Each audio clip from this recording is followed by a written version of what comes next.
Can you cook for two? Nora Cassidy hadn't eaten in 2 days. Her boots had a hole in the left sole. The debt collectors had taken everything that morning, the furniture, the dishes, even the quilt her mother had sewn. And now, a stranger on horseback was looking down at her like she was something worth asking about. She didn't cry. She didn't beg. She looked him straight in the eye and said, "I can cook for 10 if you've got a kitchen worth standing in." If this story moves you, subscribe to this channel and tell me in the comments what city you're watching from. I want to see how far this story travels. The morning Nora Cassidy walked out of Caldwell had nothing gentle about it. She didn't leave the way a woman leaves when she has a choice. She left the way water leaves a cracked jar slowly then, all at once with nothing left to hold her in place. The debt collectors had come before sunrise. 3 of them. The lead man had a mustache that sat above his lip like something that had died there, and he read from a paper in a voice that had done this so many times, it had stopped being human. He listed what was owed. He listed what would be taken. He waited exactly 30 seconds for a response, and then he walked past her into the house like she was a doorframe. Nora stood in the front room and watched them carry out the table. She had bought that table 6 months into her marriage to Daniel Cassidy, back when they still believed the ranch would turn. She'd saved for it herself, small coins from selling jars of preserves to Mrs. Aldrin at the dry goods store. It was nothing special. Pine poorly jointed one leg slightly shorter than the others, but she had loved it because it was hers. Because it sat in a room where she had cooked meals and argued about money and laughed at things that weren't even funny, the way married people do when they are comfortable enough to be foolish together. The man with the dead mustache didn't look at the table once. He just told the younger man to take it to the wagon. Nora said, "That table isn't part of the debt." He looked at her. He said, "Ma'am, everything in this structure is collateral, as listed in Section 3 of the agreement your late husband signed." She knew the agreement. She had read it herself. Daniel had not, which was part of the problem. She had read it, and she had told him the numbers didn't work, and he had kissed her on the forehead and said she worried too much. He was not a cruel man. He was just a man who trusted that the ground would hold even when she could see it cracking. He had been wrong, and then he had gotten sick before he could be sorry about it. And then he had died, and the ground had swallowed everything he'd left behind. The table went out the door. Nora didn't move. She stood in the empty room and counted her breathing, and did not cry because crying was something she could not afford at 8 o'clock in the morning with 3 men still moving through her house. By 9 o'clock, they were gone. By 10, she had packed what they hadn't taken: a change of clothes, a small knife, a tinderbox, a photograph of her mother, and 12 cents she'd sewn into the hem of her underskirt 2 years ago and forgotten about until now. 12 cents. She turned them over in her palm and thought about what they could buy, and she almost laughed, but the sound that came out wasn't quite laughter.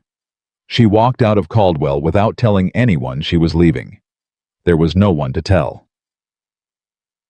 So, she had a direction, but not a destination. There was a town called Harrow's Fork, about 20 miles northeast, and she had heard it had a boarding house and a diner and enough foot traffic that a woman who could work might find work. That was all she needed. A direction, and the idea that something at the end of it might be possible.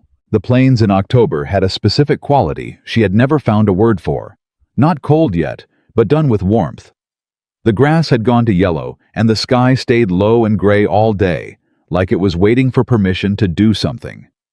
The wind didn't howl. It just pushed steady and indifferent against her coat, against her face, against the decision she'd made to keep moving. She ate berries she found near a creek bed around midday.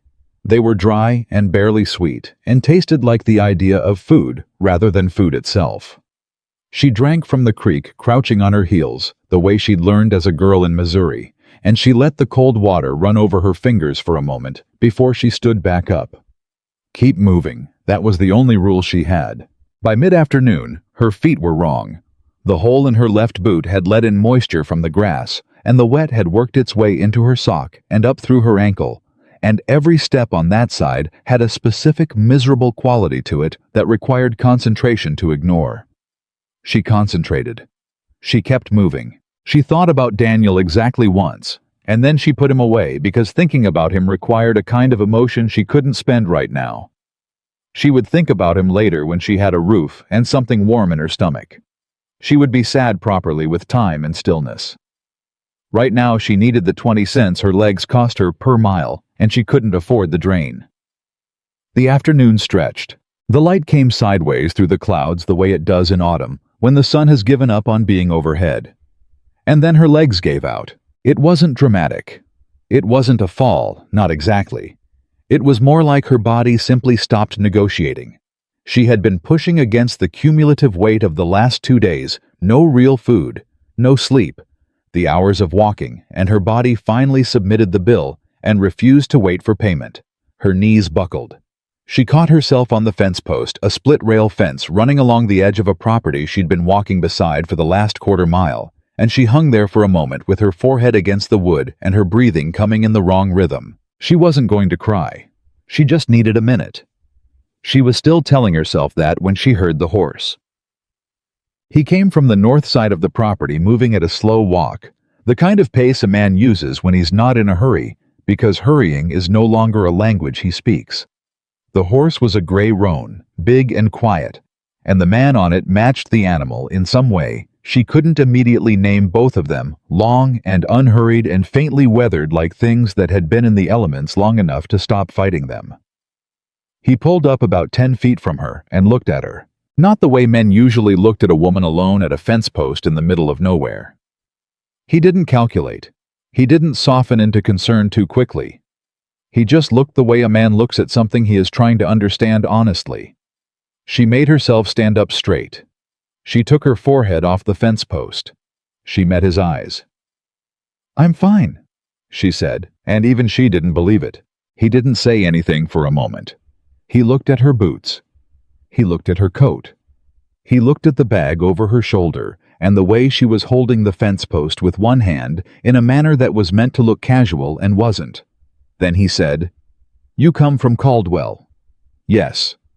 "You going to Harrow's Fork?" That was the idea. He looked back the way she'd come, the way a man does when he's doing arithmetic in his head. 20 miles out of Caldwell. The fork was still another 4 miles northeast. She'd come farther than she'd thought, which was something, but not enough of something. "You got someone waiting for you there?" he asked. "No." "Work lined up?" "Not yet." He nodded slowly, like her answers were confirming something he'd already suspected. He shifted in the saddle.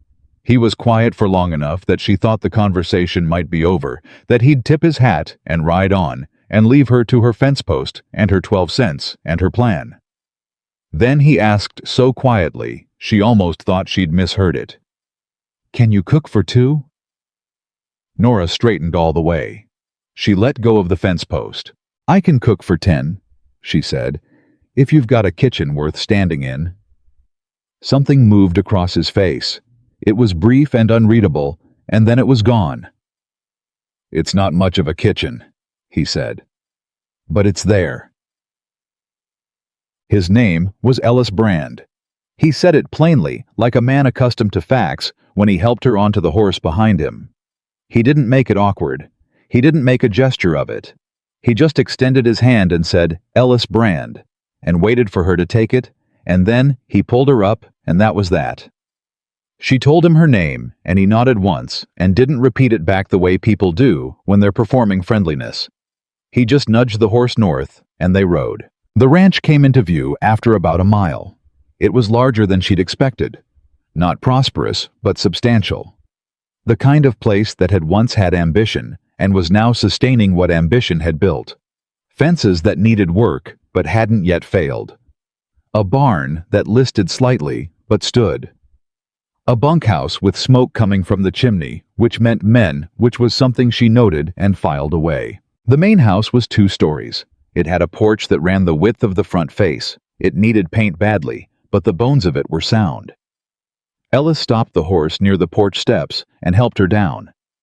Not with ceremony, just practically because the horse was tall and her legs were not in their best condition. "The men eat at 6, he said. "There are usually 5 of them, sometimes 4. They're not complicated. Beef if there is, it otherwise whatever there is. Coffee in the morning always. Nora looked at the house. What about you? Same. Do you eat with them? Sometimes. She nodded. I'll need to see what's in the kitchen. I'll show you. The kitchen was worse than not much. It was exactly what happens when men have been feeding themselves, for she would later learn 3 years without a woman's hand in it. Not dirty in a malicious way. Dirty in the specific way of neglect, grease built up on surfaces that had been wiped but never scrubbed, flour in a sack that had been open to the air too long. A cast iron skillet with carbon crusted into the grooves that would take serious time and serious effort to reclaim. Shelves that had never been organized, just accumulated. A stove that worked, she checked it immediately, that was always her first check, but that had never been cleaned around the flue properly. She stood in the middle of it and turned a slow circle. Ellis stood in the doorway. I told you it wasn't much. I've seen worse, she said. Which was not entirely true, but was not entirely a lie either. There's a room off the back hall, he said. Small. It was used for storage. We cleared it out about a week ago. She looked at him. You were expecting someone. I put out word at the church in Caldwell 2 weeks ago that I needed a cook. No one came. She thought about that, about the timing of it. About the fact that she had walked out of Caldwell that morning with nowhere to go and ended up at this fence exactly when a man who needed exactly what she had to offer was riding past. She didn't say anything about it. She wasn't the kind of woman who read Providence into coincidence. She was the kind of woman who took what was in front of her and made it work. I'll need to know what you can spend on supplies, she said. Talk to me after you have seen what's here, Ellis said. Sometimes I'm surprised. He left her to it. She spent the rest of that afternoon in the kitchen. She found potatoes. She found dried beans, a good amount of them, which was something. She found salt pork that was still serviceable, and cornmeal, and a small tin of lard that was better than expected. She found coffee, which elevated everything. She found on the very back of the bottom shelf behind a broken lantern and a coil of rope that had no business being in a kitchen, a jar of peach preserves. Sealed. Still good. She held it up to the light from the window and looked at it for a moment. She put it on the shelf where she could see it and got to work. By 6 o'clock, she had a pot of beans with salt pork and cornbread in the oven and coffee strong enough to stand a spoon in. It was not elegant. It was exactly what the ingredients allowed, which meant it was competent and warm and filling, which was more than these men had been getting. She could tell from the way they ate. They filed in from the bunkhouse, 5 of them, ranging from a boy of maybe 17 to a man with white in his beard who moved like someone whose knees had opinions, and they sat at the long table in the kitchen without ceremony or conversation. They were not unfriendly. They were just men who ate because eating was what you did after work, not because eating was an occasion. The first one to take a bite was the boy. He chewed. He looked at his bowl. He looked at the cornbread. He took another bite. Then he said quietly to no one in particular, "This is good." The older man with the white beard said, "Hush, Teddy, and eat it before it gets cold." But he said it the way you say something you agree with. Nora stood at the stove and drank her coffee and watched them eat and felt something settle in her chest that she hadn't felt in months. Not happiness, she wasn't there yet, but something close to steadiness. Something that felt like competence returning to her hands after too long away. Ellis came in near the end. He hadn't eaten with them. He'd been in the barn, she gathered from the way he moved when he entered, careful, in the way a man moves when he's tired but doesn't want to show it. He poured himself coffee. He looked at the pot on the stove. "Sit," she said. "I'll bring it." He didn't argue. He sat at the end of the table, away from where the men had been, in a spot that was clearly his, by some long-established logic she hadn't had to be told. She set a bowl in front of him. She put the cornbread beside it. He looked at it for a moment. Then he said simply, "Thank you." She went back to the stove and said nothing. But the word settled somewhere in her chest that had been cold for a long time. That first week was just work. That was all she wanted it to be, and all she let it become. She woke before anyone else, and lit the stove, and started the coffee, and thought about what could be done with what she had. She cleaned the kitchen in stages, not all at once, because she couldn't afford to have it out of commission, but methodically, section by section, the way you eat something large, one piece at a time until it's gone. The skillet alone took 3 separate sessions, and language she normally kept private. The men noticed. Not all at once. In the specific way men notice things, one of them would come in for breakfast and look at a shelf that had been reorganized and not say anything, but stand there for an extra second, like the shelf had moved and he was orienting himself.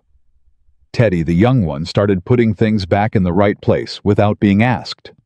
She noticed that, and didn't mention it because mentioning it would have made it awkward, and she wanted it to keep happening. The food got better as she figured out the store's and the stove's personality.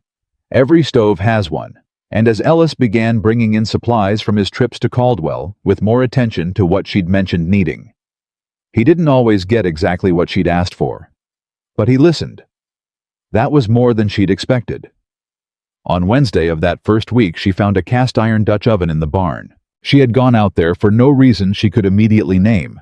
She'd heard a sound and followed it, and found the barn empty except for the horses and the Dutch oven hanging from a hook behind the tack wall, covered in dust and spider silk, abandoned and perfect. She lifted it down and carried it to the kitchen, and she could tell from the way Ellis looked at it when he came in that evening that he hadn't known it was there. "Where did you find that?" he asked. "Behind the saddle rack." He looked at it for a moment. Then he said, "That was my wife's." The air in the kitchen changed. Nora set it on the stove carefully. "I can put it back," she said. "No." He said it quickly, then more slowly. "No. Use it. That's what it's for." She nodded and didn't say anything else. And he poured his coffee and didn't say anything else, and that was the conversation, but it was the longest conversation they'd had yet. She learned him in pieces the way you learn anything in a quiet house where no one volunteers information. Ellis Brand was 38 years old. He had been on this land for 12 years, first as a hired hand, and then as the owner, after a complicated arrangement with the previous owner that no one seemed to want to explain in detail. He had married a woman named Clara about 8 years ago. Clara had died the fever 2 winters past, and since then he had run the ranch with his 5 men and gotten through days the way a man gets through days when he stopped expecting them to add up to something. She didn't learn this from Ellis. She learned it from the men in fragments over meals. Teddy was the most talkative of them once he decided she wasn't going to cause problems. The man with the white beard, whose name was Garrett, she learned which suited him, was the one who confirmed things that Teddy said in the way he either agreed or stayed quiet. What she learned about Ellis from Ellis himself was smaller and more specific. He took his coffee black. He came in from the range later than the other men almost always. He ate without complaint, but he noticed when things were different, and once or twice she caught him looking at something she'd made with an expression that wasn't quite surprise but was something adjacent to it. He always said thank you. He never asked her about herself. That last thing should have made her feel invisible. Instead, it made her feel in a strange way free. She had been asked about herself so much in the months since Daniel's death. The neighbors, the churchwomen, the debt collectors in their oblique way, and every question had felt like an excavation, like people were looking for the soft center of her grief, so they could either feel sorry for her or use it against her. Ellis didn't ask. He treated her like a person doing a job in a house, which was all she was, and it felt like dignity. She started to breathe differently in the second week, deeper, with less of the held-in quality she'd been carrying since Caldwell. She started to sleep properly, which she hadn't done since before Daniel got sick. She started to notice things about the house that weren't just tasks. The way the morning light came through the kitchen window before the clouds thickened, the way the stove ticked to itself when it was warming up. The way the floorboard outside Ellis's study announced him before he appeared in the kitchen doorway, so that she always knew he was coming, and had a moment to compose herself before he arrived. She told herself that last one was practical. She wasn't sure she believed it. Chapter 2. At the end of the second week, Garrett sat down at the kitchen table after supper while she was washing up and said without preamble, "You're staying." It wasn't a question. Nora kept washing. "That's between Mr. Brand and me." "He'll keep you," Garrett said. "If you're wondering. He doesn't say much, but he'd tell me if it wasn't working out, and he hasn't. Which for him is about the same as saying it's working out." She turned to look at him. He was a man who didn't say things without meaning them. She'd figured that out quickly. "What was it like before?" she asked. "The food." Garrett's expression shifted into something that might, on a less weathered face, have been called rueful. Teddy was doing most of it. Boys willing, but his biscuits were a public health concern. She turned back to her washing. "I found a biscuit tin in the back of the pantry." "Don't open it," Garrett said. She laughed. It surprised her the way it came out sudden and real without her deciding to do it. She hadn't laughed in months, and the sound was unfamiliar to her, like hearing your own voice on a recording. Garrett smiled, which was a small event on his face. He got up and took his coffee and went out. Nora stood at the sink for a moment, her hands still in the water, and listened to the sounds of the house settling around her. She didn't let herself think the word home, but it was there just at the edge of her mind, waiting with a patience she wasn't prepared for. 3 weeks in, something shifted. She couldn't have said exactly when it happened or what changed specifically because it wasn't one thing. It was the accumulation of small specific moments, the way water accumulates in a vessel that you're not watching closely, too slow to notice, and then suddenly it's full. Ellis had started coming in from the range with an expression that was not happy. That wasn't the right word, and she wasn't certain it was in his vocabulary, but different from the expression he'd worn in that first week. Less sealed. Like a man who's been outside in the cold and is beginning to thaw without quite meaning to. On Thursday of the 3rd week, he came in while she was working out a pie with the last of some dried apples she'd found in a crock that had been pushed to the very back of a high shelf, too far back for a man who wasn't looking to find. She hadn't said she was making it. She'd just done it because the apples needed using, and she had the time. He came in and stopped. He stood there and looked at the pie tin on the counter, the way a man looks at something he wasn't expecting and isn't sure how to hold.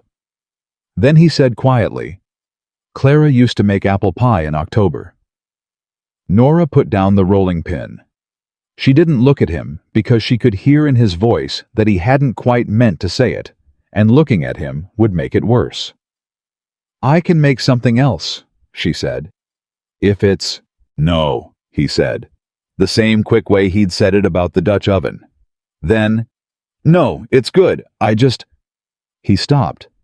He picked up his coffee mug from the shelf where he'd left it that morning. "It smells right," he said, and went back out. She stood in the kitchen for a moment after he left. She picked the rolling pin back up. She thought about a man who described the smell of pie as smelling right, as if rightness was the thing he'd been missing, as if the world had simply been wrong-smelling for 2 years, and he didn't know how to say that any other way. She felt something she had told herself she wasn't going to feel. She put it away firmly and rolled out the crust. But later, when she brought a slice to his study after supper, she hadn't meant to. She'd just been passing the door, and the slice was in her hand, and he looked up from his ledger and looked at the plate and then looked at her. She noticed that the thing she'd put away was still there, waiting. Same as the word she hadn't let herself say. Home was patient. It could wait. The pie was gone by morning. Not just her slice and Ellis's. All of it. She found the empty tin on the counter when she came down to start the stove, wiped nearly clean in the way of men who don't want to be caught appreciating something too openly.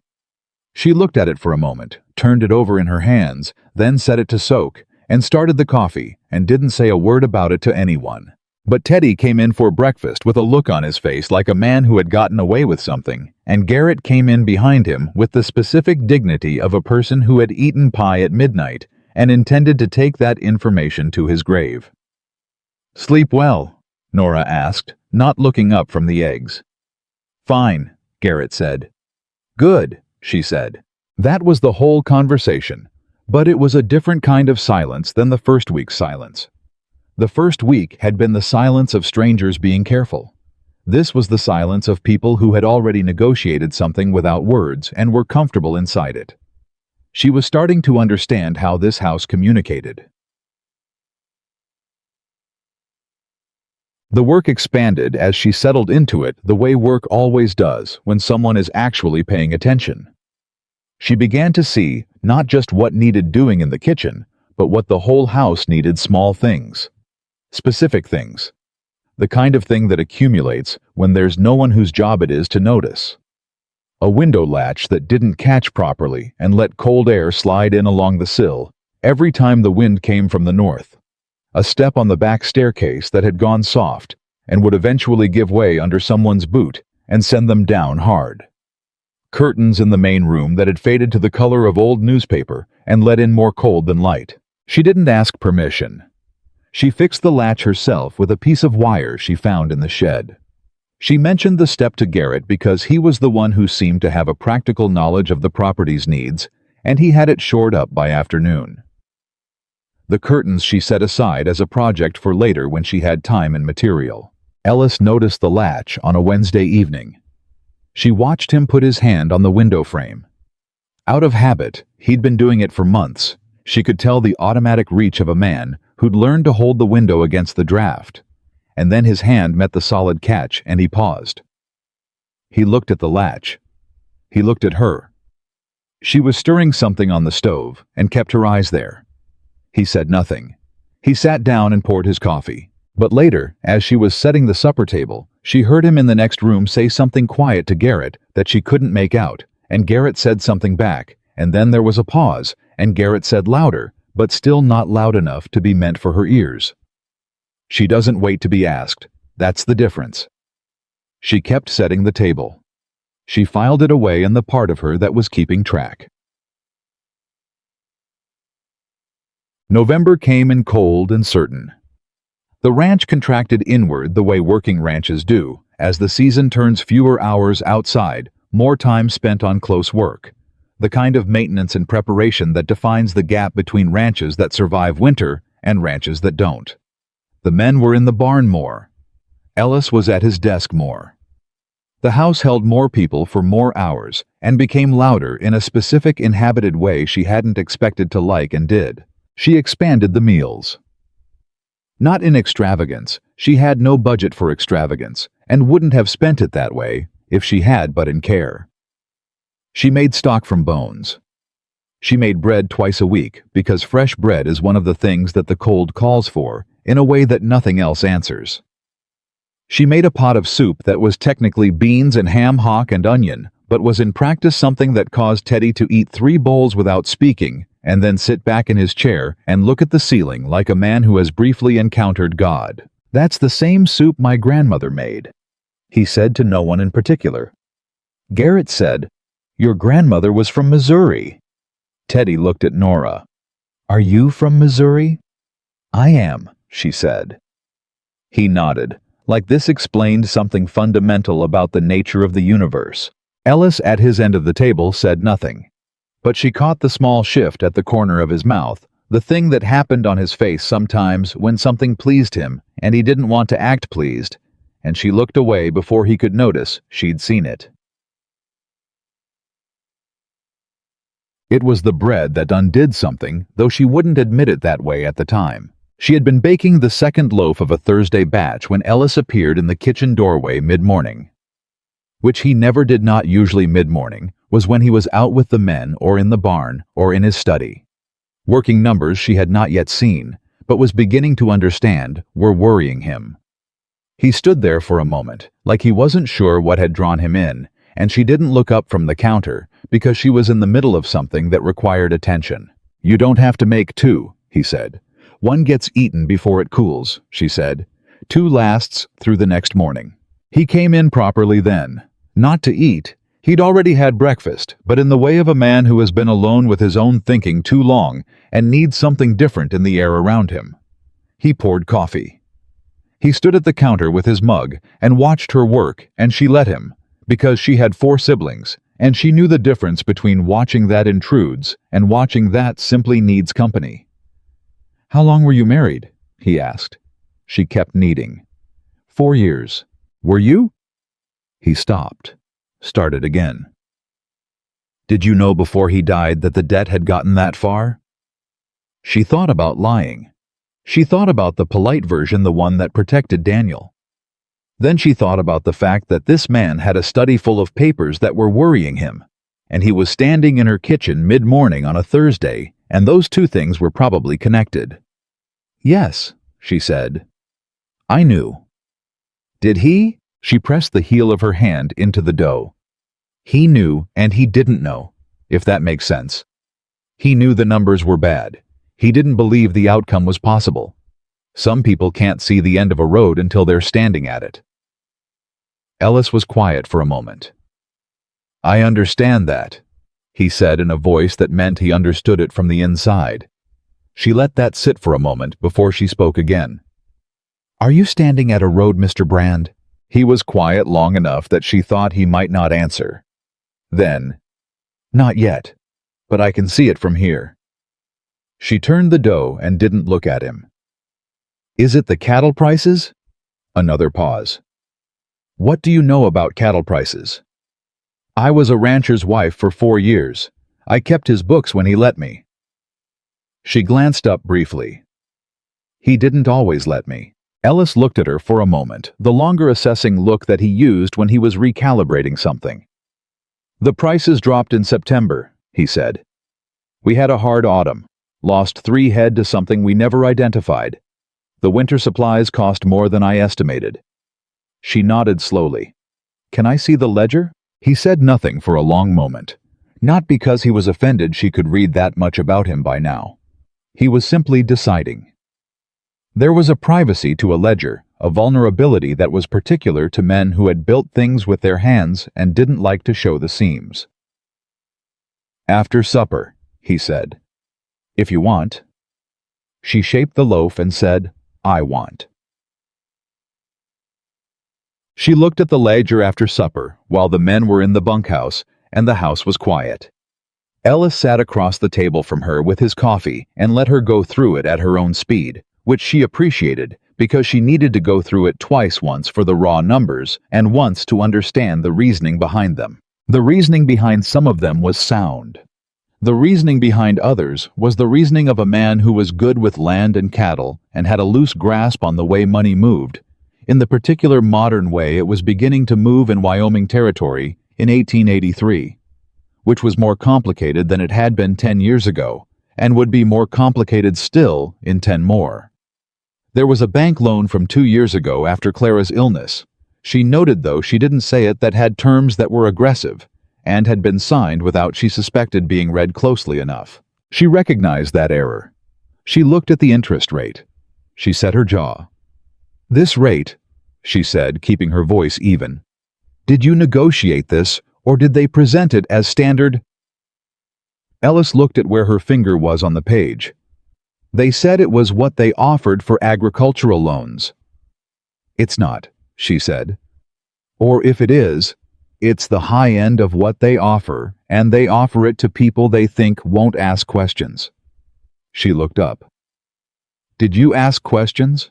He held her gaze. It was a long moment. I was not... He stopped. My wife had just died. I needed the capital to keep the ranch running through spring. I signed what they put in front of me. She nodded once and looked back at the ledger. She said nothing else about it because it was done, and the only useful thing was what came next. But she felt something sharp and specific on his behalf. Not pity, she didn't think, but something close to a woman's particular fury at the way certain people treat a grieving man like an opportunity. All right, she said. Here is what I see. She walked him through it methodically. The places the spending could be adjusted, the feed costs that were higher than they needed to be because of who he was buying from and what alternatives existed, the cattle that were underperforming relative to what the land could carry, which suggested a management question rather than a capacity problem, the loan terms, which were the most serious issue, and the one she was least sure how to address from this table with this ledger. Ellis listened. He didn't interrupt.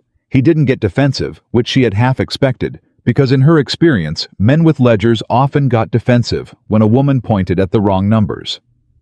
He just listened and occasionally asked a question, short specific questions that told her he was tracking every word. And when she was done, he looked at the page for a long moment and then looked at her. "You should have been keeping the books for your husband," he said. "I know," she said. "He knew it too by the end." Another silence. Then quietly, "Would you, if I asked you, would you be willing to look at these regularly, not just tonight?" She looked at him across the table. The lamp between them made everything sharp-edged and close.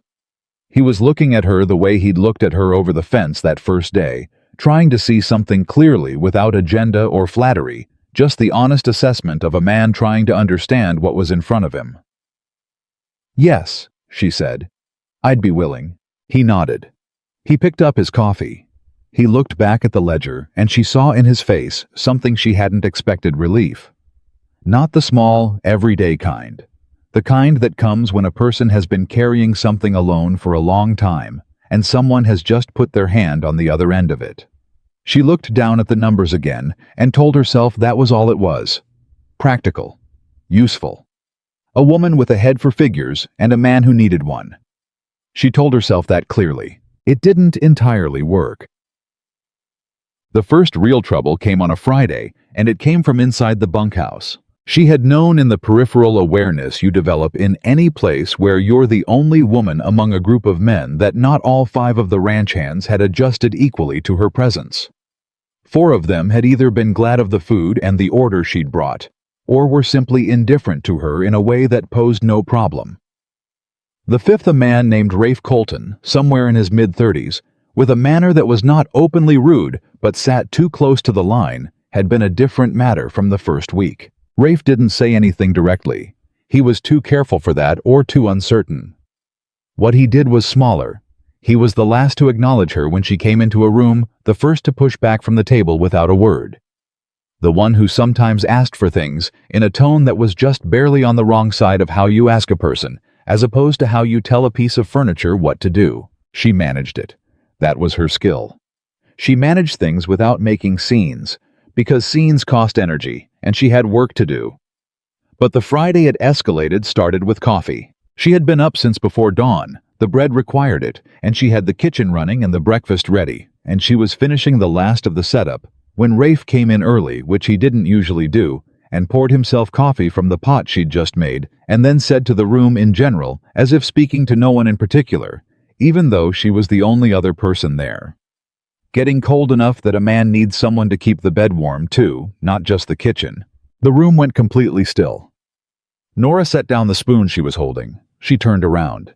She looked at him directly the way her mother had taught her, not with heat, because heat gives a man like that the argument he's looking for, but with a steadiness that makes it very clear you know exactly what was just said and you're deciding what to do about it. "I'd mind your coffee," she said. "It's hot." Rafe smiled, which was worse than if he'd frowned. "Just making conversation." "That wasn't conversation," she said. "And we both know it. Say it again, and you'll be having the conversation with Mr. Brand." The smile didn't entirely leave his face, but something shifted behind his eyes, a reassessment. He picked up his coffee and went back out, and she turned back to the stove with a steadiness she didn't entirely feel. She didn't tell Ellis. Not that morning. But Garrett had been coming in behind Rafe, she realized later. Had been at the door when it happened. She found that out because Garrett said nothing about it directly, but that afternoon he arranged himself near the kitchen whenever Rafe was nearby in a way that was too deliberate to be accidental. Garrett was not a complicated man, and she liked him enormously for it.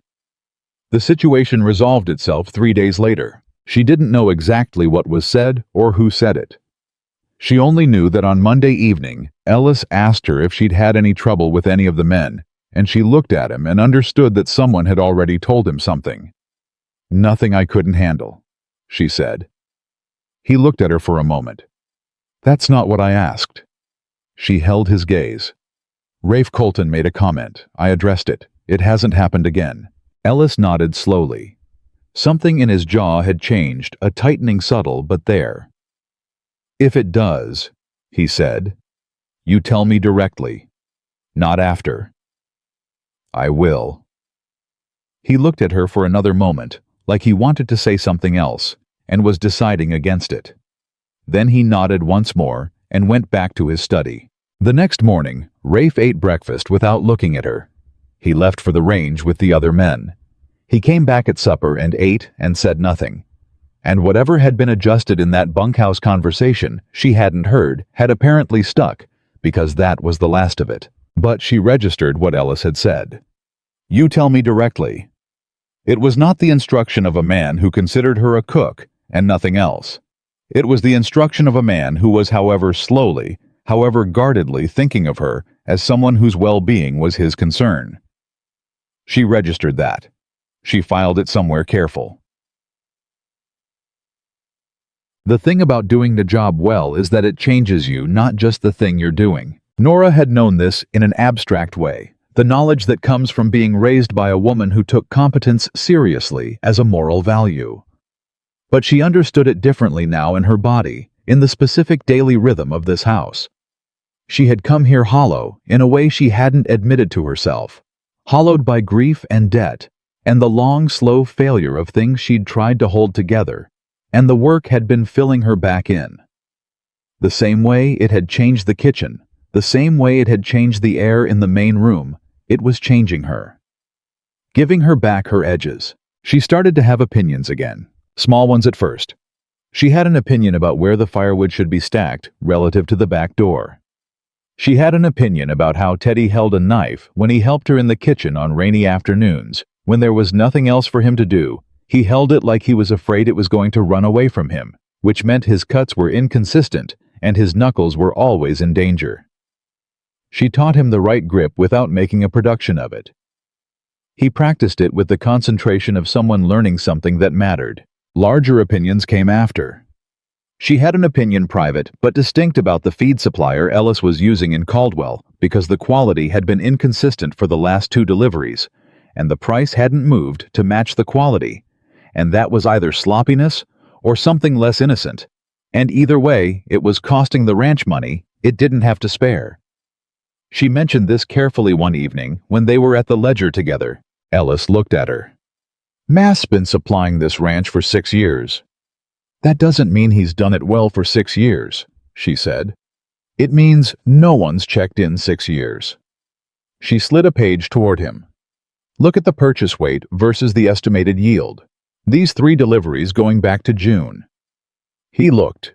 He was quiet. "It could be poor record keeping," she said. "It could be other things." "What other things?" She looked at him steadily. "What do you think?" He looked at the numbers for another long moment. Then he said quietly, with the specific quiet of a man who is not pleased with what he's realized, "I'll ride to Caldwell Monday." "I can come," she said. He looked up. "You'd want to—" "I'd want to be useful," she said. "And I know what to look for." He studied her for a moment. Then he nodded. "Monday," he said. They rode into Caldwell together on a gray Monday morning, which was the first time she had been back to that town since she'd walked out of it 6 weeks ago with 12 cents and a hole in her boot. She had bought new boots. That was one of the things Ellis had set to almost immediately. He'd said it in his plain-spoken way sometime in the 3rd week. "You need proper boots. Get what you need in Caldwell next time I go. I'll take it from your wages." It had not been offered as charity. It had been offered as a practical acknowledgement that a woman running a ranch kitchen could not do so effectively in failing footwear, which was exactly the right reason and the only one she would have accepted. She sat the horse better now, too. She'd been riding again since the 2nd week, small errands around the property, and it had come back to her the way physical knowledge does when it's been built into muscle, not quickly, but reliably. Caldwell looked the same as it always had, which was both a relief and a specific kind of ache. She did not look at the house where she'd lived with Daniel. She kept her eyes ahead and thought about the feed supplier and let that fill the space where the other feeling wanted to be. The conversation with Mast was short and not pleasant. Ellis did the talking she had suggested he do the talking, and she would watch, which he had accepted, without needing the reason explained, and she watched. She watched the way Mast answered questions about the weight discrepancies. She watched the way his hands moved when he talked about the June and August deliveries. She watched the way he looked at the ledger pages Ellis put in front of him, with an expression that was not the expression of a man encountering a mistake he'd made, but the expression of a man deciding which lie to tell. After, on the street outside, Ellis said to her, "Well," she said, "he's skimming weight. Has been for at least 4 months, probably longer. It's not a mistake." Ellis was quiet for a moment. "You're sure?" "I've seen it before," she said. The way he looked at the June entry, he knew exactly which month you meant before he opened the book. Another quiet moment. Then Ellis Brand said something she would think about for a long time after. "I should have looked at this 6 months ago." "Yes," she said, because lying to him would have been a disrespect he didn't deserve. "But you're looking at it now." He glanced at her. Something in his expression that was not quite a smile, but was in the neighborhood. "Is that your way of being kind?" he asked. "It's my way of being accurate," she said. He made a sound, brief, low, that she realized after a moment was a laugh. She hadn't heard that before from him. It was quieter than she expected, and it did something to her that she immediately addressed by looking up the street and pointing out that there was a different feed merchant near the east end of town, whose prices she'd been told were competitive. They rode home with a new supply arrangement and a termination of the old one, and $3 more a month that would stay in the ranch account rather than in Mast's pocket. On the ride back, they talked more than they had in all the previous weeks combined. Not about the ranch they'd covered that, about other things. She told him about Missouri a little, about her mother's kitchen, which had been the warmest place she'd known as a girl. He told her slowly, in the way of a man taking something out of a box he normally keeps locked, about buying this land.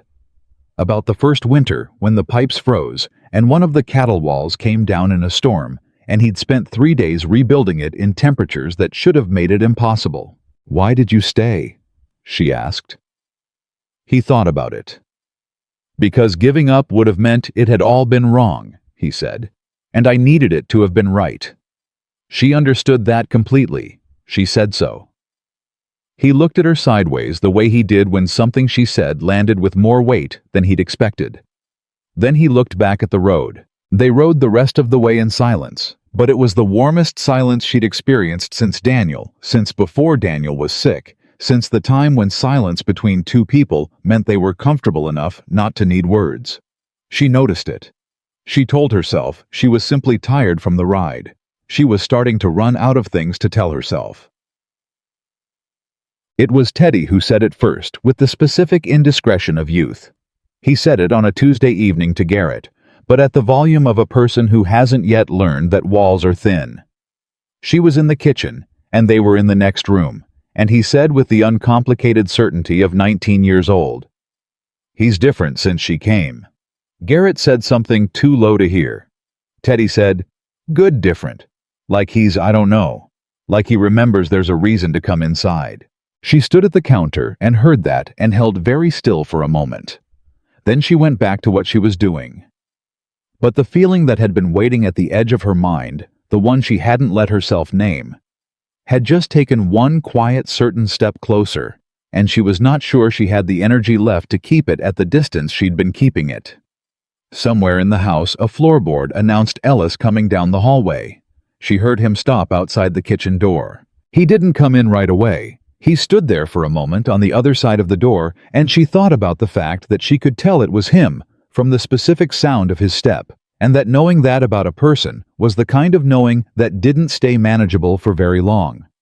He came in. "You're still up," he said. "There's bread tomorrow," she said. "I was thinking through the amounts." He poured his coffee and leaned against the counter and looked at her, and she let herself look back just briefly, just long enough to see what was in his face, which was something careful and uncertain and real.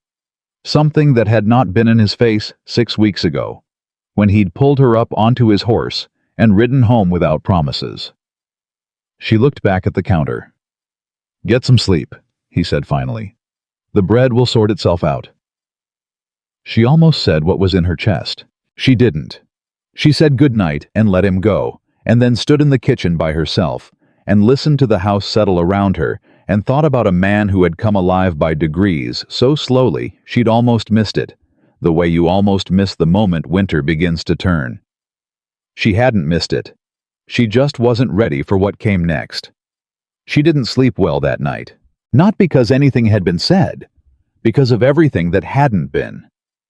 She lay in the small room off the back hall and listened to the house settle into the deep cold of a November night, and thought about the way Ellis had looked at her in the kitchen, that careful, uncertain look that had no performance in it, no calculation, just a man seeing something he hadn't prepared himself to see. And she thought about Teddy's voice through the wall, saying like he remembers, "There's a reason to come inside," and she thought about the floorboard that announced him and the way she'd cataloged it without deciding to. She was in trouble. She had known it for at least a week, and she had managed it the way she managed most things, by keeping her hands busy and her mind on practical matters and not looking directly at the feeling, the way you don't look directly at something bright if you want to be able to see anything else afterward. But lying still in the dark, with no bread to make and no ledger to study, it was harder to manage. The feeling sat in her chest, patient and warm, and completely unwilling to be reasoned with. She was not a foolish woman. She knew the difference between gratitude and something more, between the warmth of security and the specific, inconvenient warmth of caring about a specific person. She'd felt this before 16 years old, and certain then 22 and surer, and she knew its texture. It felt like this. Exactly like this. She got up before the stove needed lighting, sat at the edge of her bed, and had a conversation with herself that was clear-eyed and practical, and arrived at the following conclusions. She was employed by this man. She was living under his roof. She had been here less than 2 months. She did not know enough about him, and he had not said anything that could reasonably be interpreted as more than decency and growing trust. Those were the facts. She would live inside the facts. She got up. She lit the stove. She started the coffee. She was halfway through the bread dough when she heard his door. He came in early that morning, earlier than usual, which was already earlier than any of the other men. He looked like someone who also hadn't slept particularly well, which she registered and filed immediately into the part of her mind that she was trying to keep quiet. He poured coffee. He looked at the dough. He looked at her. "You're starting early," he said. "Couldn't sleep," she said. He was quiet for a moment. "Cold." "No, just thinking." He nodded like that was a sufficient and complete answer and sat down at the table. Not at his usual spot at the end, at the near end, closer to where she was working. She noticed the change in position and kept her eyes on the dough. They were quiet together for a while, and it was the kind of quiet she'd learned to be careful around because it had substance in it, weight, the kind of quiet that meant both people were thinking about something they hadn't said. Then he said, "Nora." She looked up. He was looking at her coffee mug, which she'd set down and hadn't picked back up, and his expression was the particular careful expression of a man about to say something he's rehearsed and isn't sure about. "The situation with Mast," he said. "I should have seen that. What you found in an afternoon, I'd been walking past it for months." She waited because that wasn't the whole thing. "I want you to know," he said slowly, "that what you do here, it's more than cooking. You know that. I want to make sure you know that I know that." She looked at him steadily. "Why this morning?" He met her eyes.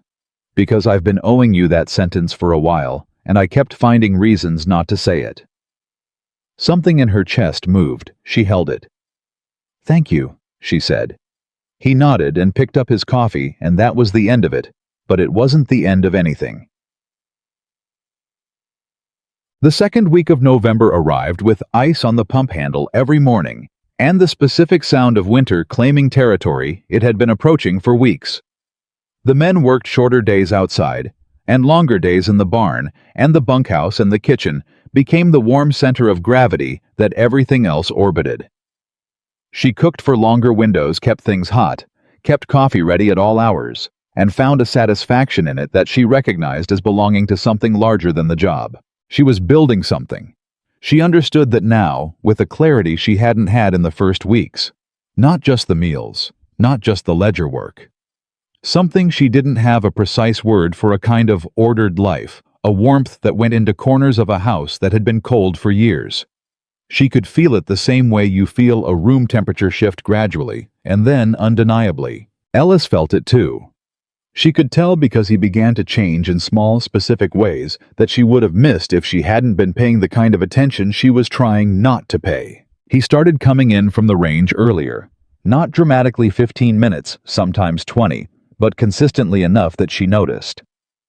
She started having supper ready at that earlier time without either of them having discussed it, and the first evening she put a plate in front of him at the new time.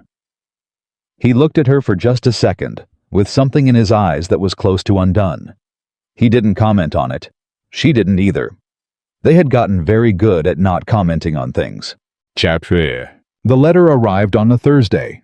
One of the hands brought it in from the post in Caldwell, a thick envelope with a return address from the Territorial Bank of Wyoming Cheyenne office. Ellis took it from the man's hand, with the specific flatness of expression he used when something was happening that he didn't yet want to react to. He put it on his desk. He went back to the range. She knew because she'd seen it on his way through. She didn't ask. But at supper, he barely ate, which he never did. Ellis Brand ate with the reliable appetite of a man whose relationship with food was practical and consistent, and not eating was as legible on him as shouting would have been on another man. Garrett noticed too. She caught the old hand looking at Ellis across the table, with the alert watchfulness of someone who has known a person long enough to read their silences. After supper, after the men were out, Ellis came and stood in the kitchen doorway.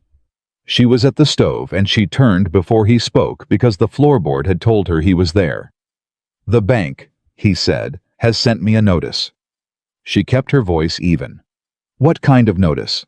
"The kind where they remind you what you owe and suggest that your current rate of repayment is insufficient and that they would like to discuss your situation." He said the last three words with a flatness that told her someone had used those exact words in the letter and they had not sat well with him. She dried her hands. "May I read it?" He looked at her for a moment. Then he went to his study and came back with the letter and put it on the table. She read it. It was worse than insufficient repayment. The bank, the Cheyenne office, which was not the branch that had issued the original loan. That had been the Caldwell office, had apparently purchased a collection of regional agricultural debts as part of a consolidation that someone in Cheyenne had decided was good business. Ellis's loan was now one of those debts. The letter was signed by a man named Harlan Voss, who held the title of Regional Credit Director, and it used the language of suggestion and conversation while meaning something considerably more pointed. They wanted him in Cheyenne within 30 days to discuss the terms. 30 days was the middle of December. She set the letter down. She thought about what she'd seen in the ledger. She ran the numbers in her head not quickly because this was not the kind of arithmetic you did quickly if you wanted to do it right. "The loan amount," she said. "Against what the ranch produces in a full year, in a good year, what's the ratio?" he told her. She nodded slowly. "That's not an impossible number." "It's not where I am right now." "No, but it's not where you'd need to be to make a case." She looked at him. If someone were to read those books carefully and present the ranch's actual productive capacity, not what the last 2 seasons have been, which were unusual, but what this land can sustainably produce, the numbers are different. Ellis looked at her. "You think a bank in Cheyenne is going to listen to that argument?" "I think a bank in Cheyenne is going to listen to facts organized by someone who knows what they're talking about." She paused. "Do you want to go to Cheyenne and tell them you're behind on payments and hope they're feeling generous? Or do you want to go to Cheyenne with a case?" A long silence. "Can you build a case?" he asked. She looked at him, and she thought about Daniel, about the road she'd watched him walk to the end without looking at it. And she thought about her own road out of Caldwell, 6 weeks ago, with 12 cents and a hole in her boot. And she thought about how far she'd come from that fence post. And she thought, not this time. Not again. "Give me 2 weeks and access to everything you have," she said. "Every record, every bill of sale, every yield count going back as far as you can give me. I'll build you a case." He held her eyes for a long moment. "All right," he said. But she did not stop cooking while she built the case. She was clear-eyed about that. The kitchen was not optional. The men needed feeding. The ranch needed its daily function. But she reorganized her time with the specific efficiency of a woman who has learned to work with limited resources. She woke earlier. She slept later. She cooked in larger batches, planned the week's meals at the beginning of the week, and carved out 2 to 3 solid hours each day at the desk Ellis had cleared for her in the corner of his study, which was a thing she registered without commenting on, because commenting on it would have made it bigger than she could afford for it to be right now. The records went back 8 years.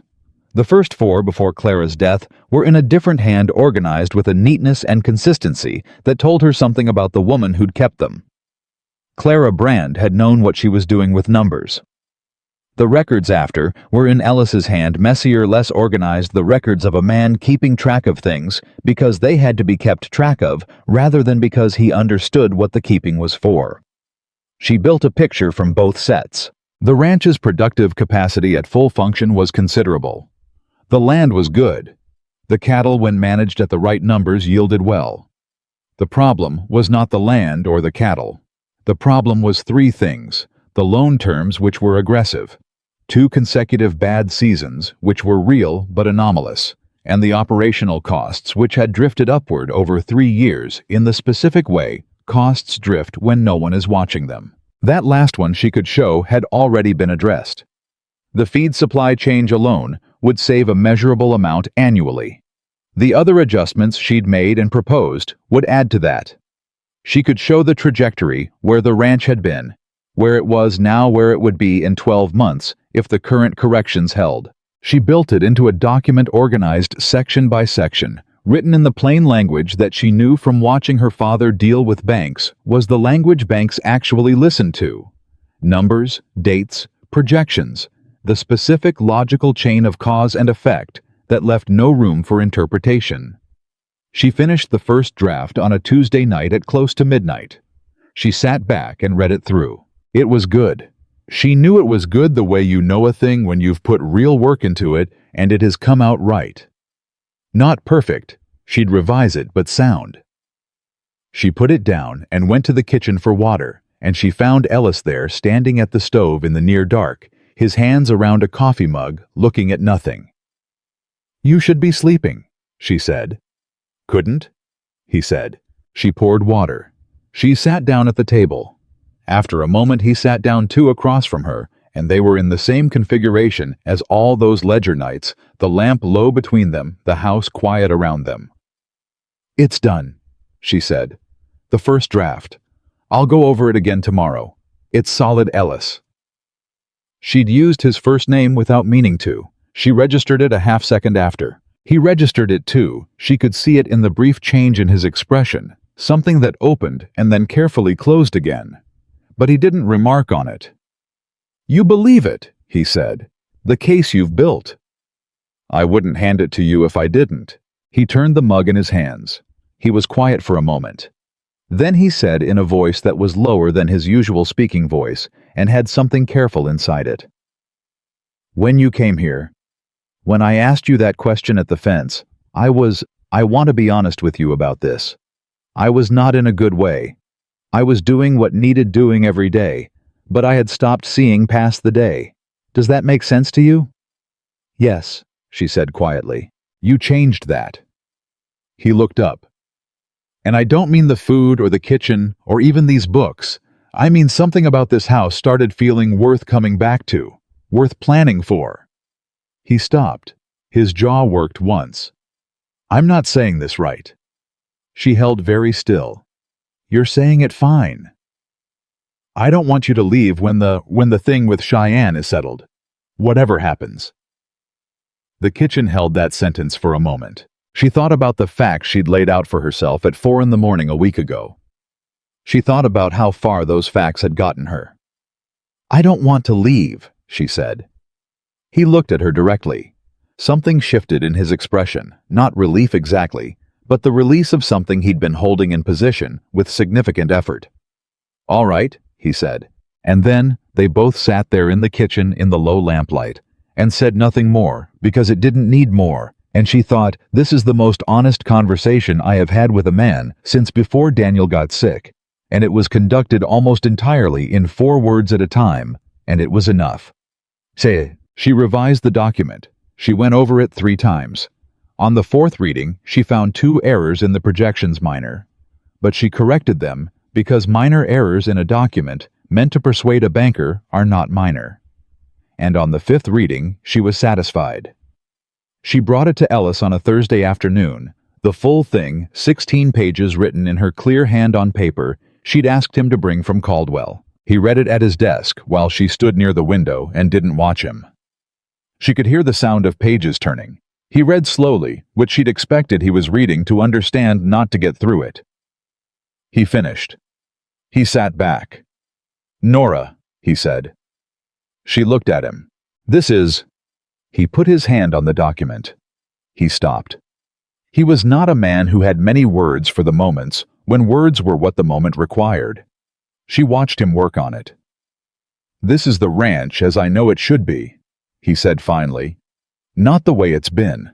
The way it always should have been. You found that."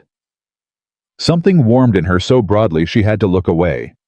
"The numbers were there," she said. "I just organized them." "Don't do that," he said. She looked back at him. "Don't reduce it," he said. "Take the credit for what you did."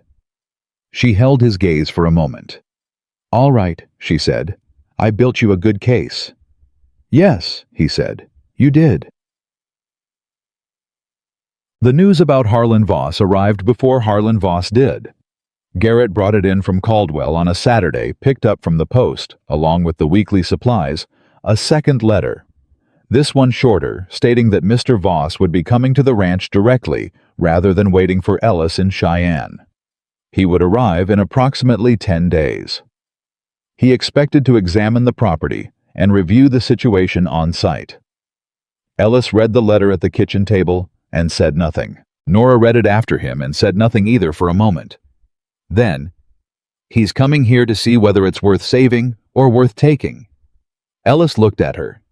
"You think he'd rather take it?" "I think a man who travels from Cheyenne to a working ranch in November to do what could be done in an office is a man who has made up his mind about something and wants to make sure the something is worth his effort."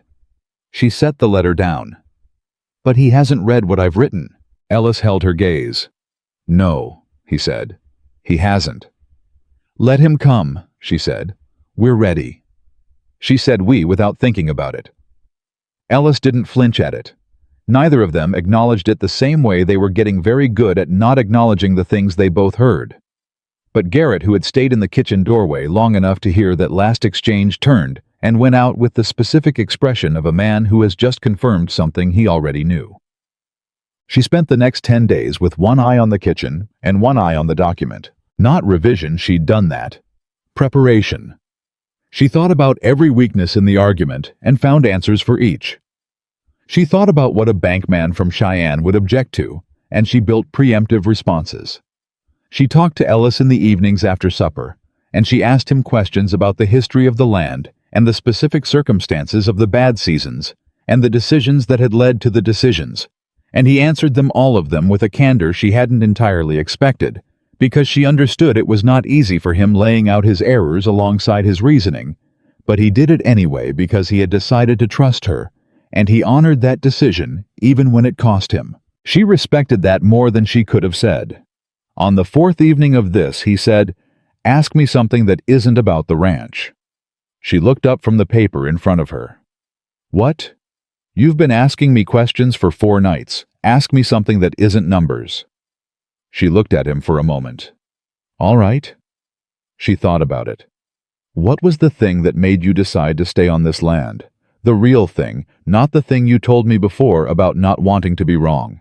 He was quiet for a moment, long enough that she wondered if the question had gone too deep. "There was a morning," he said, "in my first spring here, before I owned it.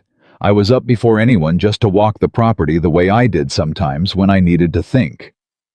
And the light came in from the east across the grass, and it was just right. The way some things are for no reason that makes sense, just exactly as they should be." He paused. I thought if I can spend enough mornings in a place like this, my life will have been something. That's all. That's the whole thing. She looked at him. That's not the answer of a man who's only thinking about cattle prices, she said. No, he agreed. She looked back at her papers. Her heart was doing something she was managing with some difficulty. For what it's worth, she said, keeping her voice careful, this land is worth every morning you've given it. He looked at her across the table, and she didn't look up again, because she didn't trust her own face right now, but she felt his gaze the way you feel warmth from a fire when you've been cold, specific and generous, and reaching across the distance between things. You can ask me something back, she said. That isn't about the ranch. He was quiet for a moment. Are you happy here? He asked.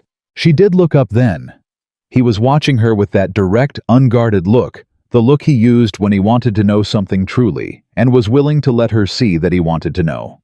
She thought about the morning she'd walked out of Caldwell, the 12 cents, the hole in the boot, the fence post, and the cold air, and the fact that she'd been so hollow, she'd nearly fallen. She thought about now. Yes, she said, simply, honestly. I didn't expect to be. But yes. He nodded. Something settled in his expression, the final settling of something that had been trying to find its place for weeks. Good, he said. And that was everything, and it was enough. And she looked back at her papers, and he looked at his coffee, and the house held them both in its warmth and silence, and didn't ask for anything more than what they were already giving it. Harlan Voss arrived on a Wednesday morning. She knew he was coming before she heard the horse because she had been listening for him for 2 days, and she had a specific feeling between her shoulder blades that had gotten sharper since breakfast. She was in the kitchen. She heard Ellis cross the front room. She heard the door. She stayed in the kitchen. She heard the voice, a city voice, the particular flatness of a man who uses words as instruments rather than expression. And she heard Ellis's voice in return, lower controlled, with the specific neutrality of a man who has decided in advance how this conversation will be conducted. After a few minutes, Ellis appeared in the kitchen doorway. He'd like to come inside and review things here, Ellis said. His eyes said something more, and what they said was, stay close. She nodded. She put the kettle on. She picked up the document from the shelf where she'd been keeping it and held it in her hands and waited. When Harlan Voss walked into the kitchen, she assessed him in the 4 seconds before he assessed her. He was 50 or thereabouts, with the particular well-tended look of a man who has never done physical labor and has stopped pretending to have any relationship with the people who do. His eyes went around the kitchen, the organized shelves, the clean stove, the bread cooling on the rack, and then to her with the expression of a man trying to place a piece that doesn't fit his picture. This is Nora Cassidy, Ellis said. She manages the house and the books. Voss looked at her. The books, he said with the specific tone of a man who is deciding whether to take that seriously. Nora held out the document. Mr. Voss, I've prepared a complete financial and operational analysis of the Brand Ranch. She let him take it. I think you'll find it answers most of the questions your letter raised. He looked at the document. He looked at her. He looked at Ellis. Something behind his eyes recalculated. Why don't we sit down? He said. They sat. She poured coffee because coffee gave hands something to do, and she needed Voss's hands occupied while his eyes were on her work. She sat across from him at the table, and Ellis sat at the end, not apart from her, she noticed. Not at the head of the table, asserting authority from a distance. At the near end. Beside her, in effect, in the way that told Voss and her exactly where Ellis Brand stood on the question of who was on which side of this table. She watched Voss read. She had done this before. Watched people read something she'd written and tried to see what they thought by the movement of their eyes. Voss was a controlled reader. He kept his face assembled. But she saw the moment on page 4, when something in his posture shifted, a slight change in how his shoulders were carrying themselves, a micro-adjustment that said he'd encountered something he hadn't expected. He kept reading. When he was done, he set the document down with a precision that was different from how he'd picked it up. This is thorough, he said. Yes, she said. The projected recovery timeline. He tapped a page. This is dependent on the feed supply correction holding. The previous supplier has been terminated and replaced. I can provide the new contract if you'd like to review it. A pause. You have the contract. I have all of the contracts. She laid her hands on the table. Mr. Voss, I understand why your office is concerned. 2 difficult seasons and a loan structure that was written for full production terms. I also understand that your office's interest is in recovery, not in action for its own sake. The numbers I've laid out show a ranch that is not in permanent distress. It's in a correctable position, and the corrections have already begun. Voss looked at her for a long moment. Then he looked at Ellis. Your cook wrote this, he said. It was not quite a question. My bookkeeper, Ellis said. His voice was entirely flat and entirely final. Who also cooks? Another pause. Voss looked back at the document. Outside, the wind pushed at the house which held. The stove ticked to itself. Somewhere in the walls, the warmth that she had been building into this place for 2 months moved through the spaces between the timbers and held everything upright. Voss turned to page 12. Then, page 13. His finger moved across a row of numbers. She watched and kept her breathing steady and thought, I built this right. I know I built this right. She waited for him to find it too. Voss turned to page 14. He was quiet for a long time. The kitchen held its breath the way a room does when something important is being decided inside it. The stove ticked. The wind moved against the walls. Ellis sat at the end of the table with his coffee and did not speak, which was the right thing, and she was grateful for it. Then Voss set the document down and folded his hands on top of it. Mrs. Cassidy, he said, this projection assumes a 17% increase in annual yield based on the feed and management corrections you've outlined. Yes, that's an aggressive assumption. It's a conservative one, she said. The land's documented output in the 4 years prior to the loan, which you'll find on page 3, averaged 22% above current yield. I projected 17. I wanted to give you a number I could defend, not a number that looks good. Voss looked at page 3. She watched him check her arithmetic, which she had expected and had made sure was precise to the penny. He looked up. You said the previous supplier has been terminated. 6 weeks ago. And the new arrangement is, on page 15, full contract signed with the per-head cost comparison on the page before it. He turned to page 15. He read it. He turned to page 14 and read the comparison. His expression didn't change, but his jaw shifted once slightly, and she read that as the expression of a man who has just found out that someone has done his job better than he would have. Then he closed the document. He looked at Ellis. I'd like to walk the property. Ellis stood. I'll take you. Voss stood. He picked up the document. He looked at Nora. I'll want to discuss some of these figures further. I'll be here, she said. They went out.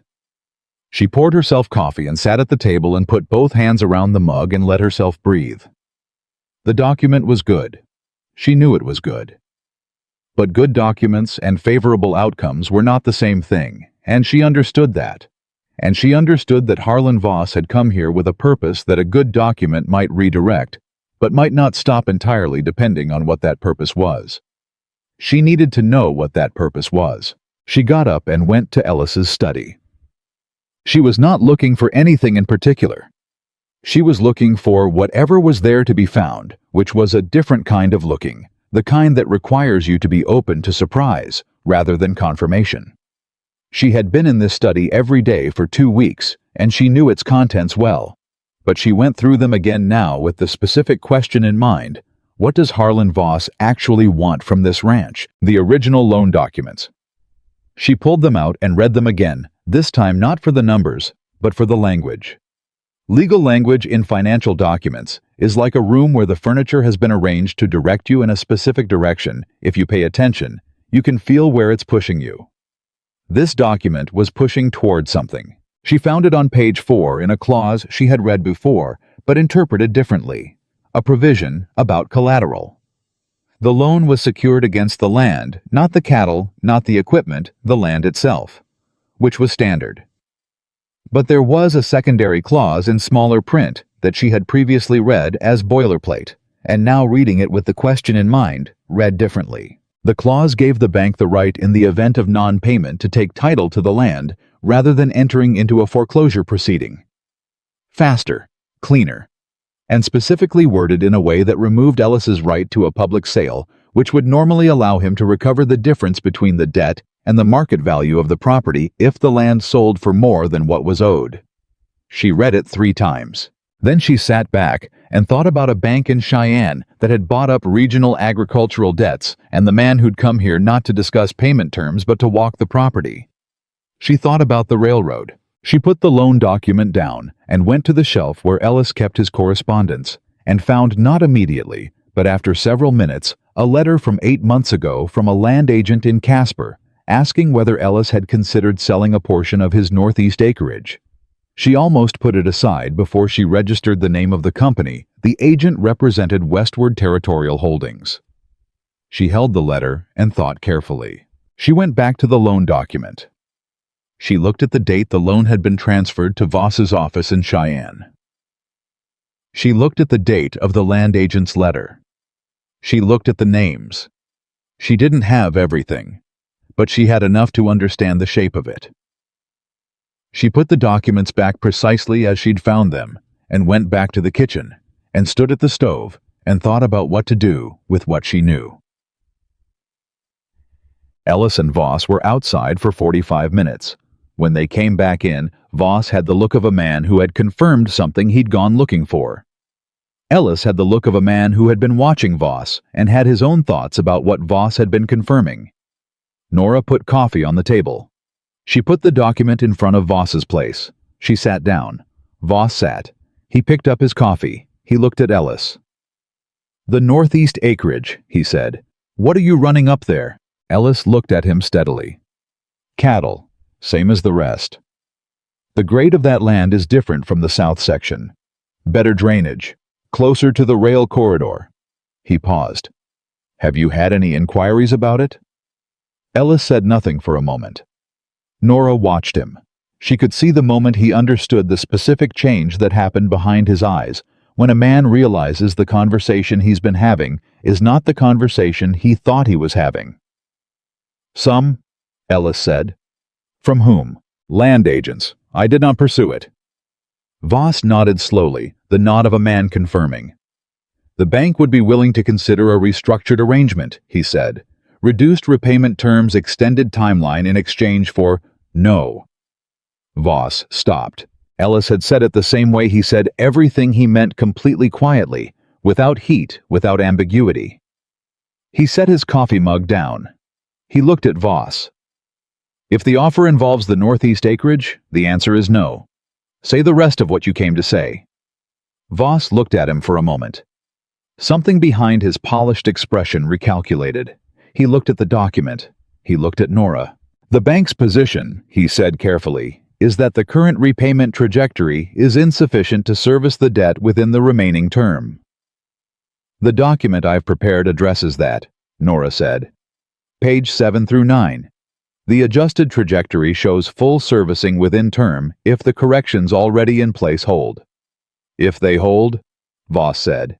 "If," she agreed, "which is why I've included the contracts and the documented yield history, to show that the adjustments are not projections. They're already in effect." Voss tapped the document. "There's a gap between what this shows and what the bank requires for the account to be considered current." "How large a gap?"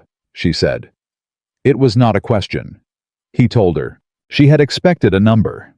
The number he gave was larger than she'd expected. She kept her face still.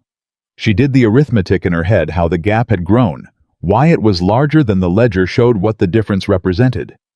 Then she understood. She looked at Voss directly. "That figure includes fees that aren't in the original loan agreement." Voss looked at her. "Standard administration fees applied during the portfolio transfer." "The transfer of the loan to your office." "Correct." "Show me the schedule of those fees," she said. A pause. "They're standard." "Show me the schedule." she said again, in exactly the same tone, which was the tone of a woman who will wait as long as it takes. Voss reached into his case and produced a document. He put it on the table. She picked it up. She read it. The fees were not standard. Some of them were. But 3 line items, she found them within 2 minutes because she'd been looking for exactly this kind of thing since she'd read the loan agreement in Ellis's study, were applied at rates that were not in the original loan agreement and were not disclosed in the transfer letter Ellis had received. They were buried in a supplementary schedule that she doubted Ellis had been given or asked for. She put the fee schedule down. She looked at Voss. She kept her voice completely level. "These 3 items," she said, and she put her finger on each one. "Show me where in the original loan agreement these fee categories are authorized." Voss looked at the page. He looked at her finger. He looked at the loan agreement that she had placed on the table beside the fee schedule, already open to the relevant sections, because she had brought it from the study when she came back to the kitchen on the instinct that she might need it. He said nothing. "I'll find it for you if you'd like," she said. "But I've read that agreement 4 times, and I don't believe those fee categories appear in it." The kitchen was very quiet. Ellis was looking at Voss with an expression she had not seen on him before. Not anger, not exactly, but the cold clarity of a man who has realized he has been taken advantage of and is deciding precisely how to respond to that information. "Nora," he said. His voice was even. "What does that mean for the gap?" She did the arithmetic. If you remove the 3 unauthorized fees, the gap is approximately 40% of the figure Mr. Voss stated. She looked at Voss. "Which is within the range that my documents projected recovery addresses, without requiring any asset transfer." Voss looked at the loan agreement. He looked at the fee schedule. He looked at the document she had prepared. He looked at her. She could see him making a calculation that had nothing to do with numbers. What happened next took 2 hours and felt like 5. Voss did not immediately concede anything. That was not how men like Voss operated, and she had not expected it. What he did was engage seriously, specifically, point by point, and that engagement told her that he understood she had found something real, and that the conversation had changed. He questioned the fee categorization. She cited specific language from the loan agreement. He suggested an alternative interpretation of that language. She showed him why the alternative interpretation didn't hold, given the syntax of the clause in question, which she had looked up in a book of contract law she'd found in Ellis's study 3 days ago when she'd first suspected something like this might come up. Ellis had said that evening, "Where did you find that?" She'd said, "Your shelf, back left behind the surveying manual." He'd said, "I've never opened it." She'd said, "I know, it had dust on the spine." He had looked at her with an expression she had been trying not to catalog, and had catalogued anyway. That book was now on the kitchen table, open to the relevant page, and Voss was reading it with the expression of a man who has arrived at a place he did not intend to arrive at. He tried 3 more angles. She answered each one not aggressively, not with triumph, just with the facts. She had the facts. She had organized the facts. She had anticipated the questions because she had spent 2 weeks living inside this problem, and she understood its shape better than Voss did, because understanding the shape of a problem is what happens when you care about the outcome, and Voss did not care about this ranch.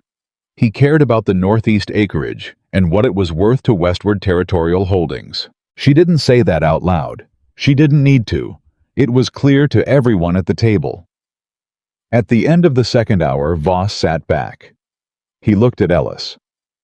"The bank will need to review the fee schedule matter with its legal office before—" "How long?" Ellis said. 2 weeks. Possibly 3. "During which time?" Ellis said. "The account status." Voss paused. "Would remain as is. Pending review." "In writing," Nora said. Both men looked at her. "The agreement to pause collection action while the fee dispute is under review," she said. "In writing, today before you leave." Another pause. Longer. "I don't have the authority to—" You have the authority to write a letter on bank letterhead stating that the account is under internal review and no action will be taken pending resolution, she said, which is accurate and which your office would need to do anyway as a matter of record once you file the fee dispute internally. She kept her eyes on him. It takes 10 minutes. I can find you paper. The kitchen was very quiet again. Then Harlan Voss, credit director, Cheyenne office, reached into his case for his pen. That's it. He wrote the letter. She watched every word. When he was done, she read it before Ellis signed the acknowledgement, and she asked for one change, a more specific language around the scope of the review, which Voss made without argument, which told her the fight had gone out of him. He left 20 minutes later. Nora stood at the kitchen window and listened to the horse, and then the silence after the horse, and then the silence that was just the ranch, just the wind and the cold, and the inhabited quiet of a working place that was still for now exactly what it had always been. Behind her, Ellis exhaled. It was the exhale of a man who has been holding something for a very long time. She turned around. He was standing in the middle of the kitchen with the letter in his hand and an expression on his face that was complicated relief. Yes, but other things underneath it. Things that had more to do with the last 2 hours than with the last 2 years. He came for the land, Ellis said. It was not a question. Yes. The northeast section, the rail corridor. That's my reading. She paused. There's a land company called Westward Territorial Holdings. They've been acquiring corridor properties. There's a letter in your correspondence from one of their agents 8 months ago. Ellis looked at her. You found that this morning. I found it this morning. He was quiet. She could see him putting together everything she'd seen: the timeline, the letter, the loan transfer, the inflated fees. She watched him arrive at the same conclusion she'd arrived at, and she watched his jaw tighten with it. They bought my loan, he said, to manufacture a default, to get the land without paying market value. That's what it looks like, she said. I can't prove all of it. But the fee irregularities are provable, and if those fees are removed, the manufactured crisis disappears with them. Ellis set the letter on the table. He looked at it. He looked at her. Nora. His voice had changed. Not the careful, measured tone of a man working a problem. Something rawer than that. If you hadn't been here. I was here, she said. If you hadn't looked at those records. If you hadn't found the clause, if you hadn't any of it. He stopped. His hand went to the back of a chair. I would have walked into that conversation without knowing what it was. He would have taken the land, or he would have taken terms that put it in his pocket within a year. I would have lost everything Clara and I built here. Everything I've... He stopped again. His voice had gone rough at the edges, and she understood what it cost him to let her hear that. She crossed the kitchen and she put her hand on the table, not on his hand, but beside it, close enough that he could feel it was there, without her pushing past what he was ready for. But you didn't, she said. Ellis, you didn't lose it. It's still here. He looked down at her hand beside his. He looked up at her. Because of you, he said. Because you let me help, she said. There's a difference. You could have kept me in the kitchen and handled this yourself, and a lot of men would have. You didn't. He looked at her for a long moment. Something in his face was making its way towards something she recognized. Something that required a kind of courage that had nothing to do with banks or legal clauses. Then Garrett's boots on the porch broke the moment 3 solid knocks of a man who has enough sense to make noise before entering a room, and the door opened, and Garrett came in and stopped reading the room, in the immediate way of someone who knows these two people well enough to know he's walked into the edge of something. Voss is gone, Garrett said. Yes, Ellis said. Good outcome. Working on it, Nora said. Garrett looked at her. He looked at Ellis. He looked at the letter on the table. He poured himself coffee, said, Good, and took it back out to the porch, closing the door with the specific care of a man demonstrating that he has excellent judgment. Ellis looked at the closed door. Then he looked at Nora. The raw edge was still in his expression, but there was something else alongside it now, the warmth of amusement, brief and real. "He knocked," Ellis said. "He's a thoughtful man," she said. Ellis smiled. She had seen this happen before, the small controlled version, the thing at the corner of his mouth. But this time, it reached his eyes, fully without reservation. She hadn't seen that yet. She thought, "There you are." She looked at the letter on the table. "We're not finished," she said. "The review could go wrong. The legal office might uphold the fees. We need to be ready for that." "I know." His voice was steady again, practical. "What do you need?" "The original loan agreement filed somewhere safe. Copies of everything in the document I prepared. And I want to write a letter to a land law practice in Cheyenne." She paused. "Do you know anyone there?" He thought. "The minister and Caldwell's brother practices there. I've met him twice." "Is he honest?" "I believe so." "Write him," she said. "Tonight. Tell him what we found and ask if he'd review the loan agreement. We may not need him. I'd rather have him and not need him." Ellis nodded.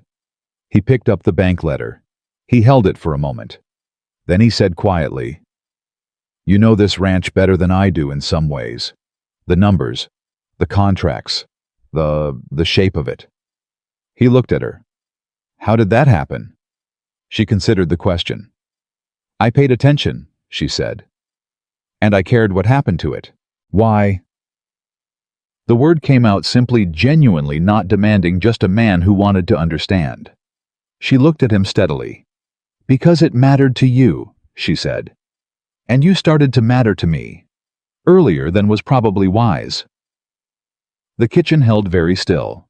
Ellis Brand looked at her with an expression that was completely unguarded for the first time since she had known him. No caution in it, no careful management of what he let her see. Just a man hearing something true and letting it land. "I see," he said. His voice was quiet and deliberate. "I should tell you." And then Teddy knocked hard and urgent, and opened the door without waiting and said, "Mr. Brand, there's something wrong with the Hereford in the north barn. She's gone down, and we can't get her up." Ellis closed his eyes for exactly 1 second. Then he put the letter down. He looked at Nora. She gave him a small nod. "Go, it's all right. We'll finish this," and he went. She stood in the kitchen alone.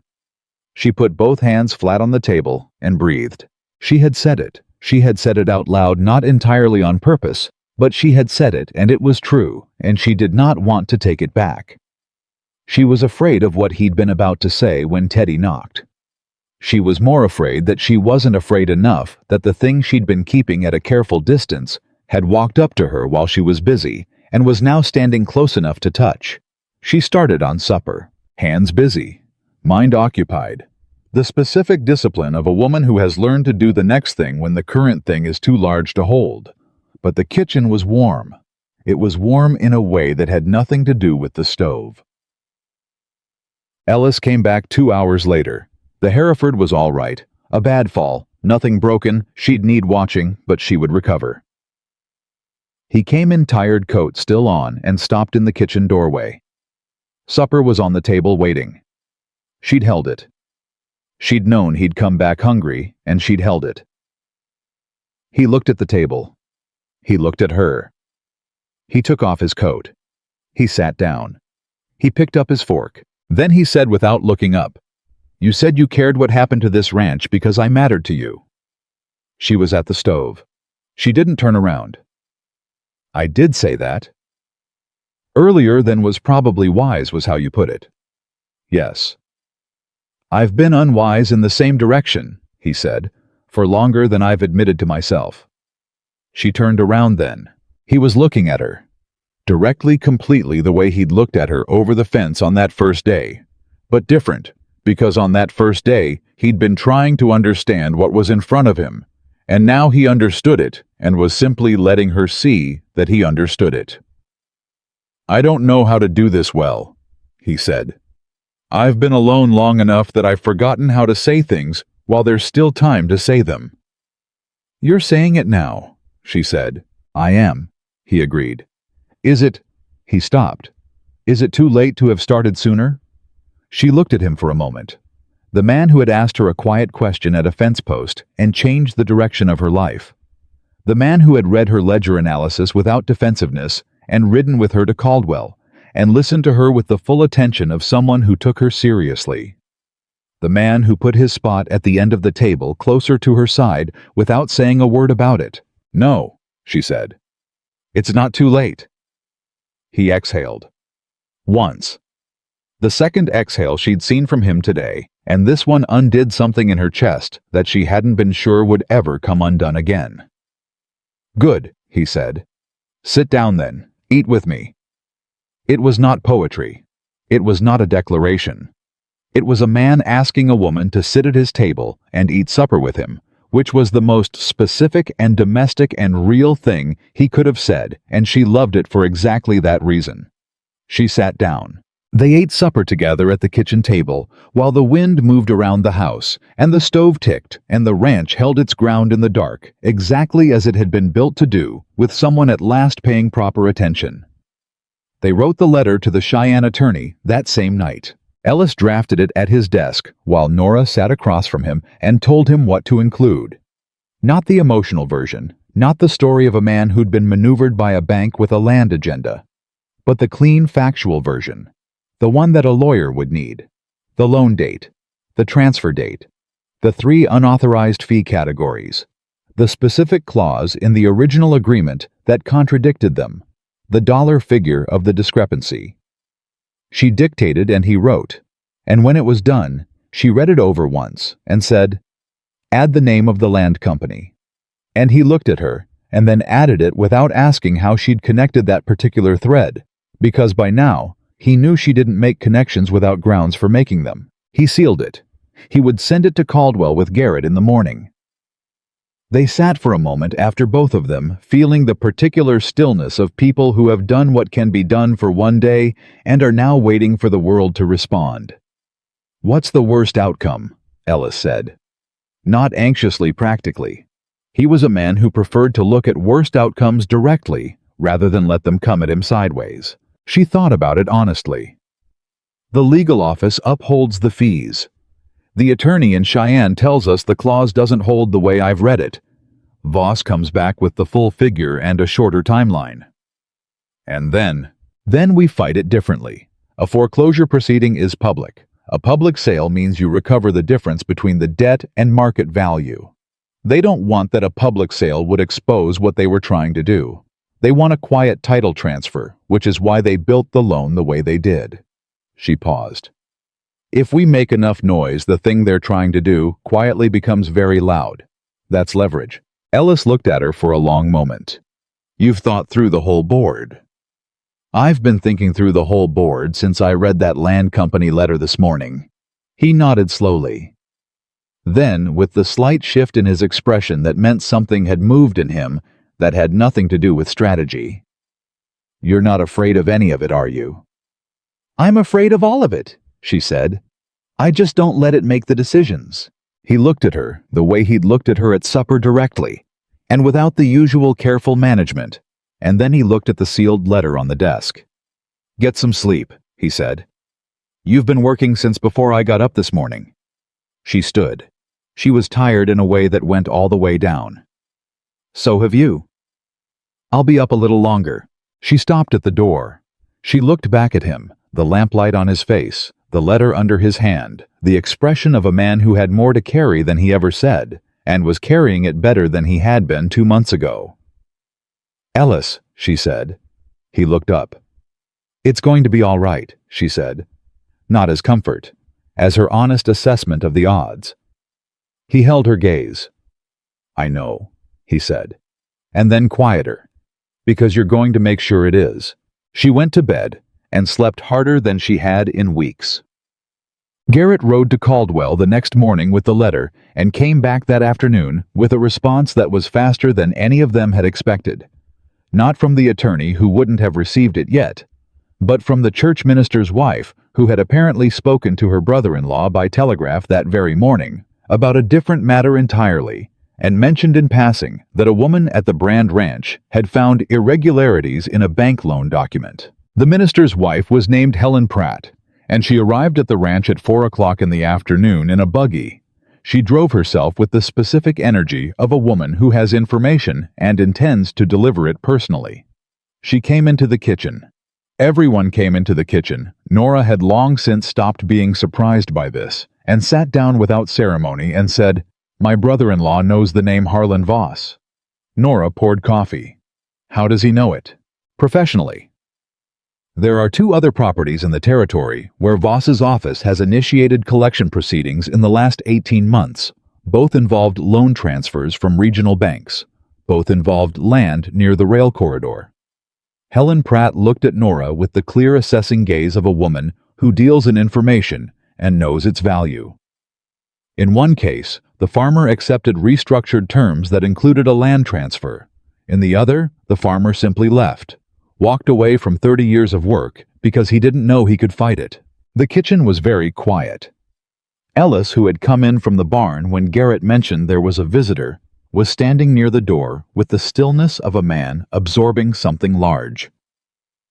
"How many properties?" he said. "That we know of," Helen said. "At least 4 in the last 2 years, possibly more. My brother-in-law said the pattern is consistent enough that he's been watching it but hasn't had a clear case. The fee irregularities you found," she looked at Nora. "He said that's the clearest evidence yet of deliberate construction." Nora set her coffee down. "He can use our documents. He wants to, with Ellis's permission. He believes that with your case as the foundation, he can file a complaint with the Territorial Banking Authority that forces a full audit of Voss's office." Helen paused.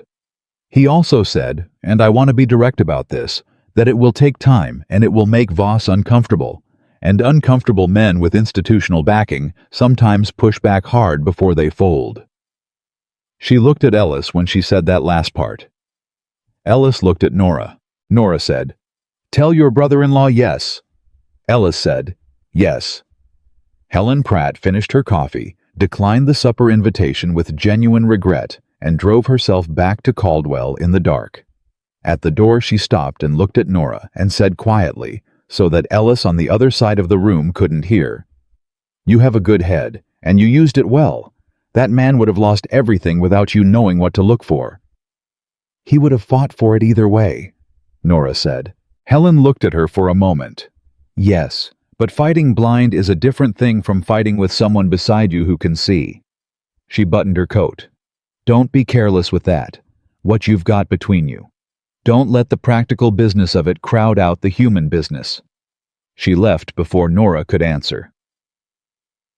The letter from the attorney arrived 4 days later. He had read the documents Garrett delivered.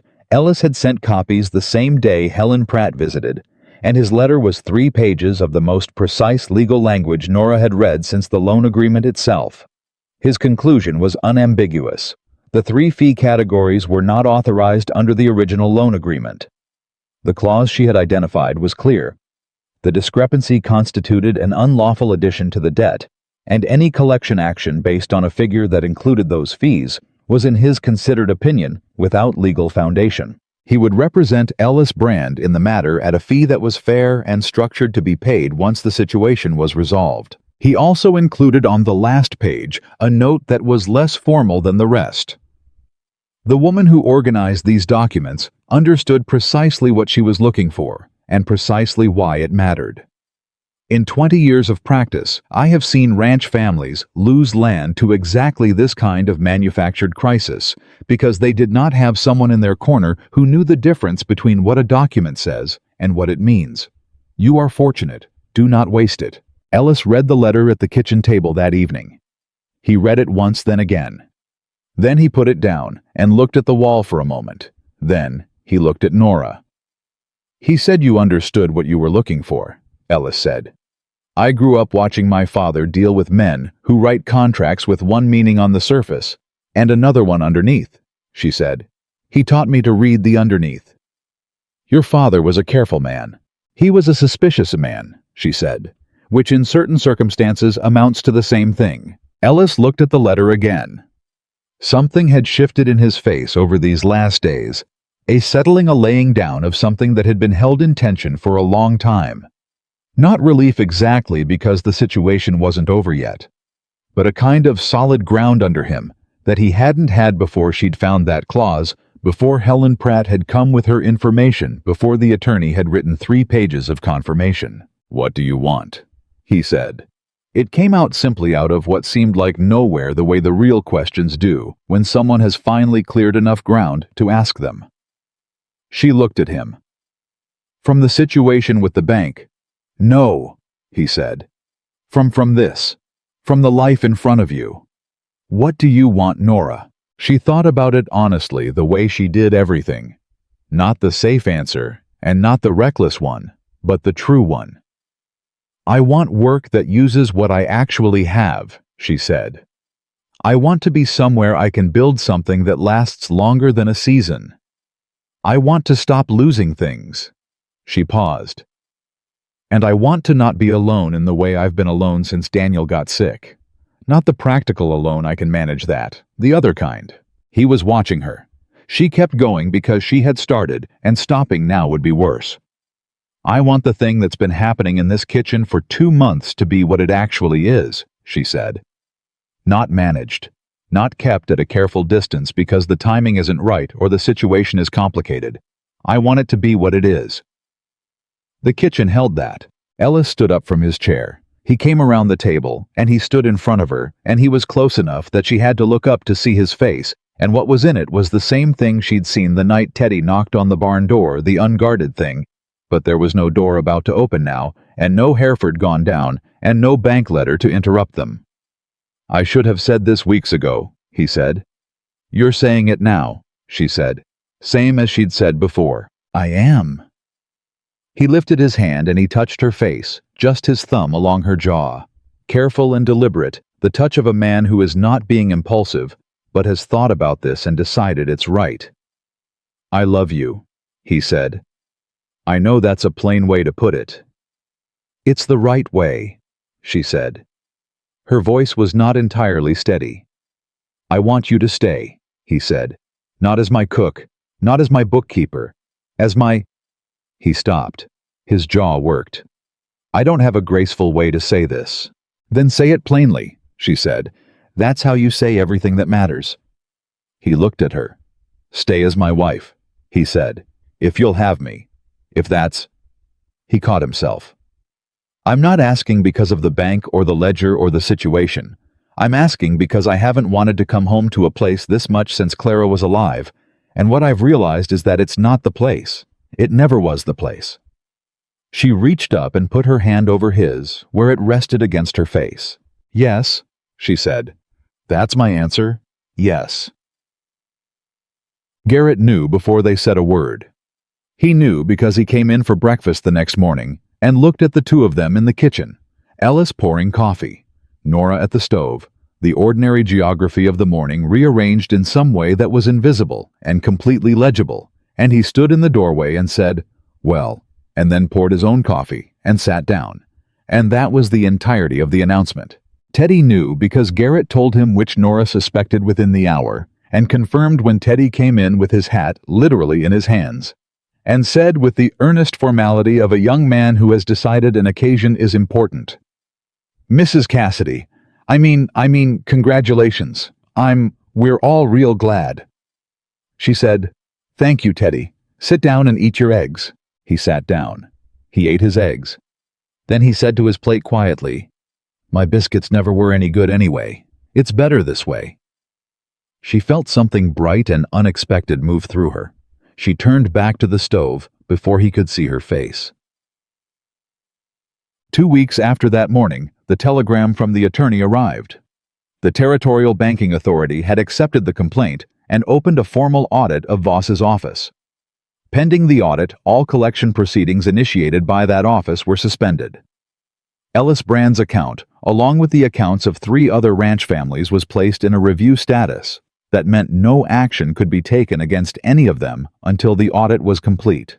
Voss would not be coming back. Ellis read the telegram at the kitchen table and then set it down and picked up his coffee and drank it and didn't say anything for a long moment.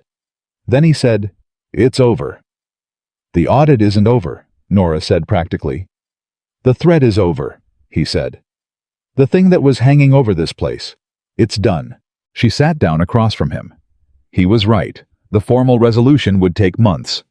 The audit, the findings, the likely return of the unlawful fees to the affected families, possibly regulatory action against Voss personally.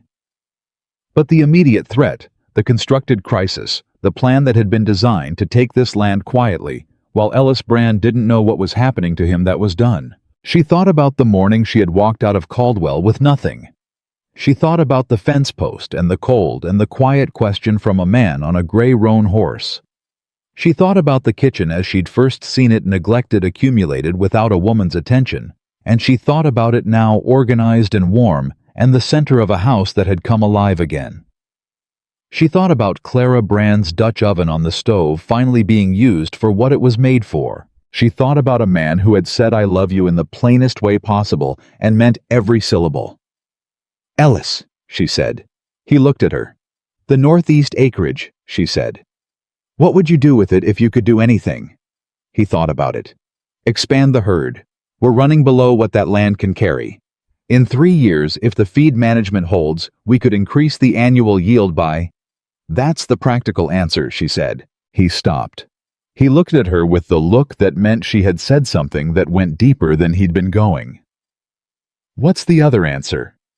She smiled. "That's what I'm asking you." He was quiet for a moment.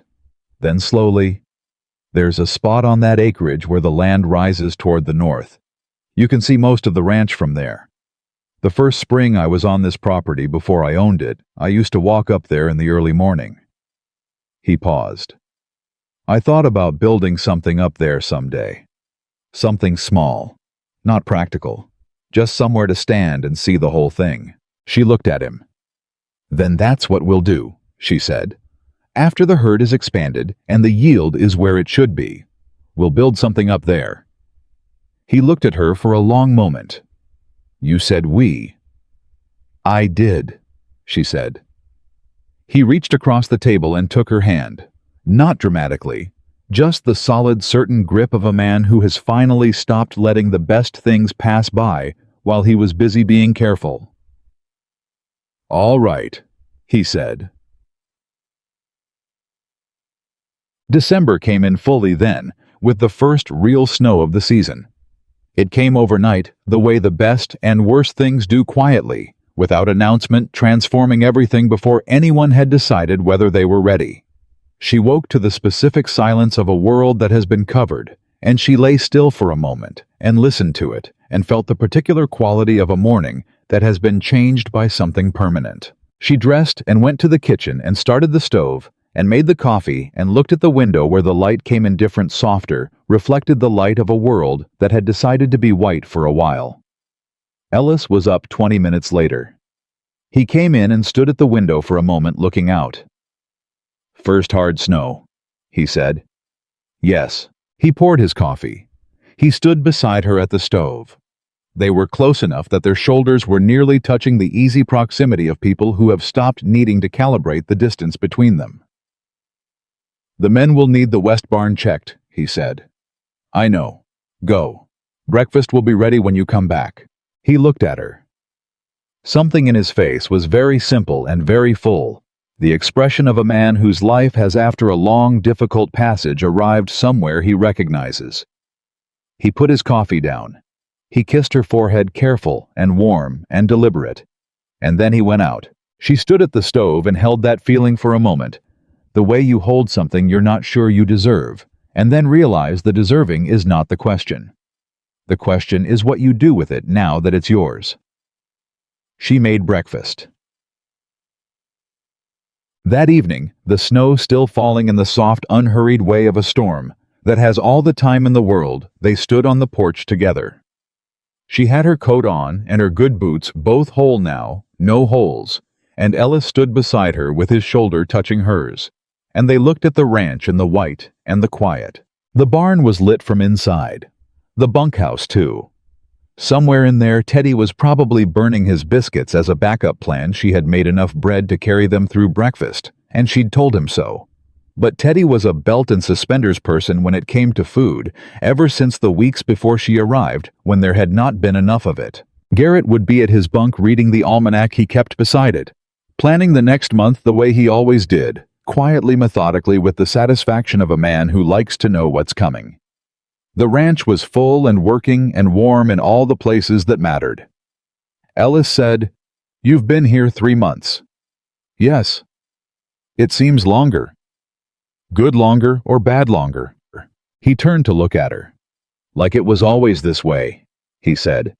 "Like the time before you was the strange part. And this is how it was supposed to be." She looked at him. The snow was coming down between them, and it didn't matter. It was just weather, and they were people who lived in weather and knew it couldn't touch what was already decided. "I want to tell you something," she said. "Tell me." "When I walked out of Caldwell, that morning." She paused. She had not talked about that morning with him, not fully, not with the real weight of it.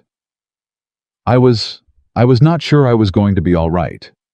Not in the way a person means when they say they're not sure, and they really mean they'll figure it out. I mean, I was not sure in the deep way that there was going to be enough of me left to make anything worth having. He was very still beside her. "And then you asked me a question," she said. "One question, and you didn't pity me, and you didn't make me explain myself, and you asked me a question that made me feel like a person who had something to offer, not a problem to be solved or a situation to be managed." She looked at him. "You don't know what that cost you to give me, or what it was worth to me, but I do. I've known since the first week." He looked at her for a moment. His jaw was tight in the way it gets when he's feeling something he doesn't know how to speak. Then he said, "I asked because I needed someone, but I kept you because—" He stopped. He started again. "You walked in and you looked at that kitchen like it was a thing worth fixing, not a disaster, not a burden, a thing worth your attention. And I thought—" He stopped again. "I thought that is how she sees everything. And I was right." She leaned into him. Not dramatically. Just the small, inevitable shift of her shoulder into his arm, the physical grammar of two people who have stopped pretending the distance is necessary. He put his arm around her. They stood in the snow, and the quiet and the specific warmth of standing next to a person you have chosen, and who has chosen you back. After a while, she said, "I was already home." He looked at her. "Before you asked me to stay," she said. "Before the ledger and the banker and all of it, I was already home. I just needed you to see it too." He held her a little tighter. He said, "I see it." The snow kept falling. The ranch held its ground around them solid and worked and real, the product of 12 years of a man's belief that a place could be worth something if you gave it enough of yourself. The kitchen light came through the window behind them and laid itself across the porch boards in a warm rectangle that said, "Here, this is the center. This is where the warmth starts." She thought about her mother's kitchen in Missouri, about the table she'd saved coins to buy that had been carried out the door by a man with a dead mustache. About 12 cents in a hem and a left boot with a hole and the specific cold of an October morning that had turned out to be not the end of something, but the road to something she hadn't had the vocabulary for yet. She had the vocabulary now. 2 weeks before Christmas, a letter arrived from the Territorial Banking Authority confirming that the audit had uncovered systematic fee irregularities across 7 accounts managed by Voss's office. The unlawful fees would be reversed. Harlan Voss had been placed on administrative leave pending a full review of his practices. The Brand Ranch account showed a current balance once the fees were removed that was within the range Nora had projected in her document. Within term. Serviceable. Not comfortable, but solid, and solid was what they had, and solid was what they would build from. Ellis read the letter and handed it to Nora without a word. She read it and set it on the table and said, "We'll want to keep a copy of this with the other documents." "We will," he said. The we again. Natural. Unforced. The word that had replaced I sometime in the last 2 months without either of them making an announcement about it. Garrett was told formally that evening at supper. He said, "I know," and continued eating. Teddy, who had apparently also already known, looked deeply relieved that he was now allowed to stop pretending he didn't. The minister in Caldwell would marry them in January, which was practical. The roads would be manageable by then, the worst of the weather predictable, and January was a lighter month on the ranch before the spring push. Nora had no family close enough to notify in time, and she was not sorry about this in the way she thought she might be, because the people at this table were the people she was building the rest of her life with, and that was enough. She said as much to Ellis that night. He said, "The men are going to be insufferable about being in the wedding party." She said, "Garrett will be dignified. Teddy will cry." "Teddy absolutely will cry," she agreed. "And then he'll deny it." Ellis smiled, the full one, the one that reached his eyes, the one she'd been cataloging since the first time she saw it, and she thought, "I will spend the rest of my life earning that smile, and I will not find it a burden." On the last night of December, she sat at the kitchen table, long after everyone was asleep, and wrote a letter to her mother. Her mother who had been gone for 4 years, but to whom she still sometimes wrote letters, because the practice of thinking clearly enough to write is its own kind of prayer. She wrote about the kitchen, about the ledger and the banker and the documents and the fee clause, about Garrett and Teddy, and the Dutch oven, and the bread, and the 12 cents she'd sewn into her hem, that had turned out to be exactly enough to get her to a fence post in Wyoming territory, where a man on a gray roan horse had asked her a question that changed everything. She wrote, "I did not come here looking for this. I came here looking for a place to put my feet while I figured out what was next. But home is not a place you find mama. It's a person who opens a door and asks you in and then keeps asking every day, in every small way, whether you will stay. Ellis asked me in, and I said yes. And I intend to keep saying yes for as long as he keeps asking, which I believe will be a very long time." She sealed the letter. She would not send it. It was not that kind of letter. She kept it with the photograph of her mother and the tinderbox and the 12 cents which she had saved in a small tin on the shelf in her room. Their room now. Or it would be in January, because she wanted to remember what it felt like to have exactly 12 cents and a direction and nothing else, so that she would always know the difference between that and this. The difference was everything. The difference had a name and a face and a voice that said the things that mattered in the plainest words available, and that was more than she had ever thought to ask for, and exactly what she had always needed. She put the letter away. She went to the window for a moment and looked out at the dark of the ranch, the shapes of the barn and the bunkhouse, the fences going out into the black, the sky heavy with clouds that meant more snow before morning. Everything she had was here. Everything she was going to build was here. Home was never the house, and it was never the land, and it was never the money in the account or the security of a solved problem. It was the man who had been waiting without knowing he was waiting for someone to come and pay attention to the things he'd built and tell him they were worth saving. It was the woman who had come with nothing and found in the act of making something out of whatever was there that she had everything she needed. She went to bed. The ranch held them all through the night, solid and warm and sure of itself. A place that had been pulled back from the edge by a woman who knew the difference between what a document says and what it means, and by a man who had been wise enough when she arrived to simply open the door and ask her in. That was the whole of it. That was enough. That was home.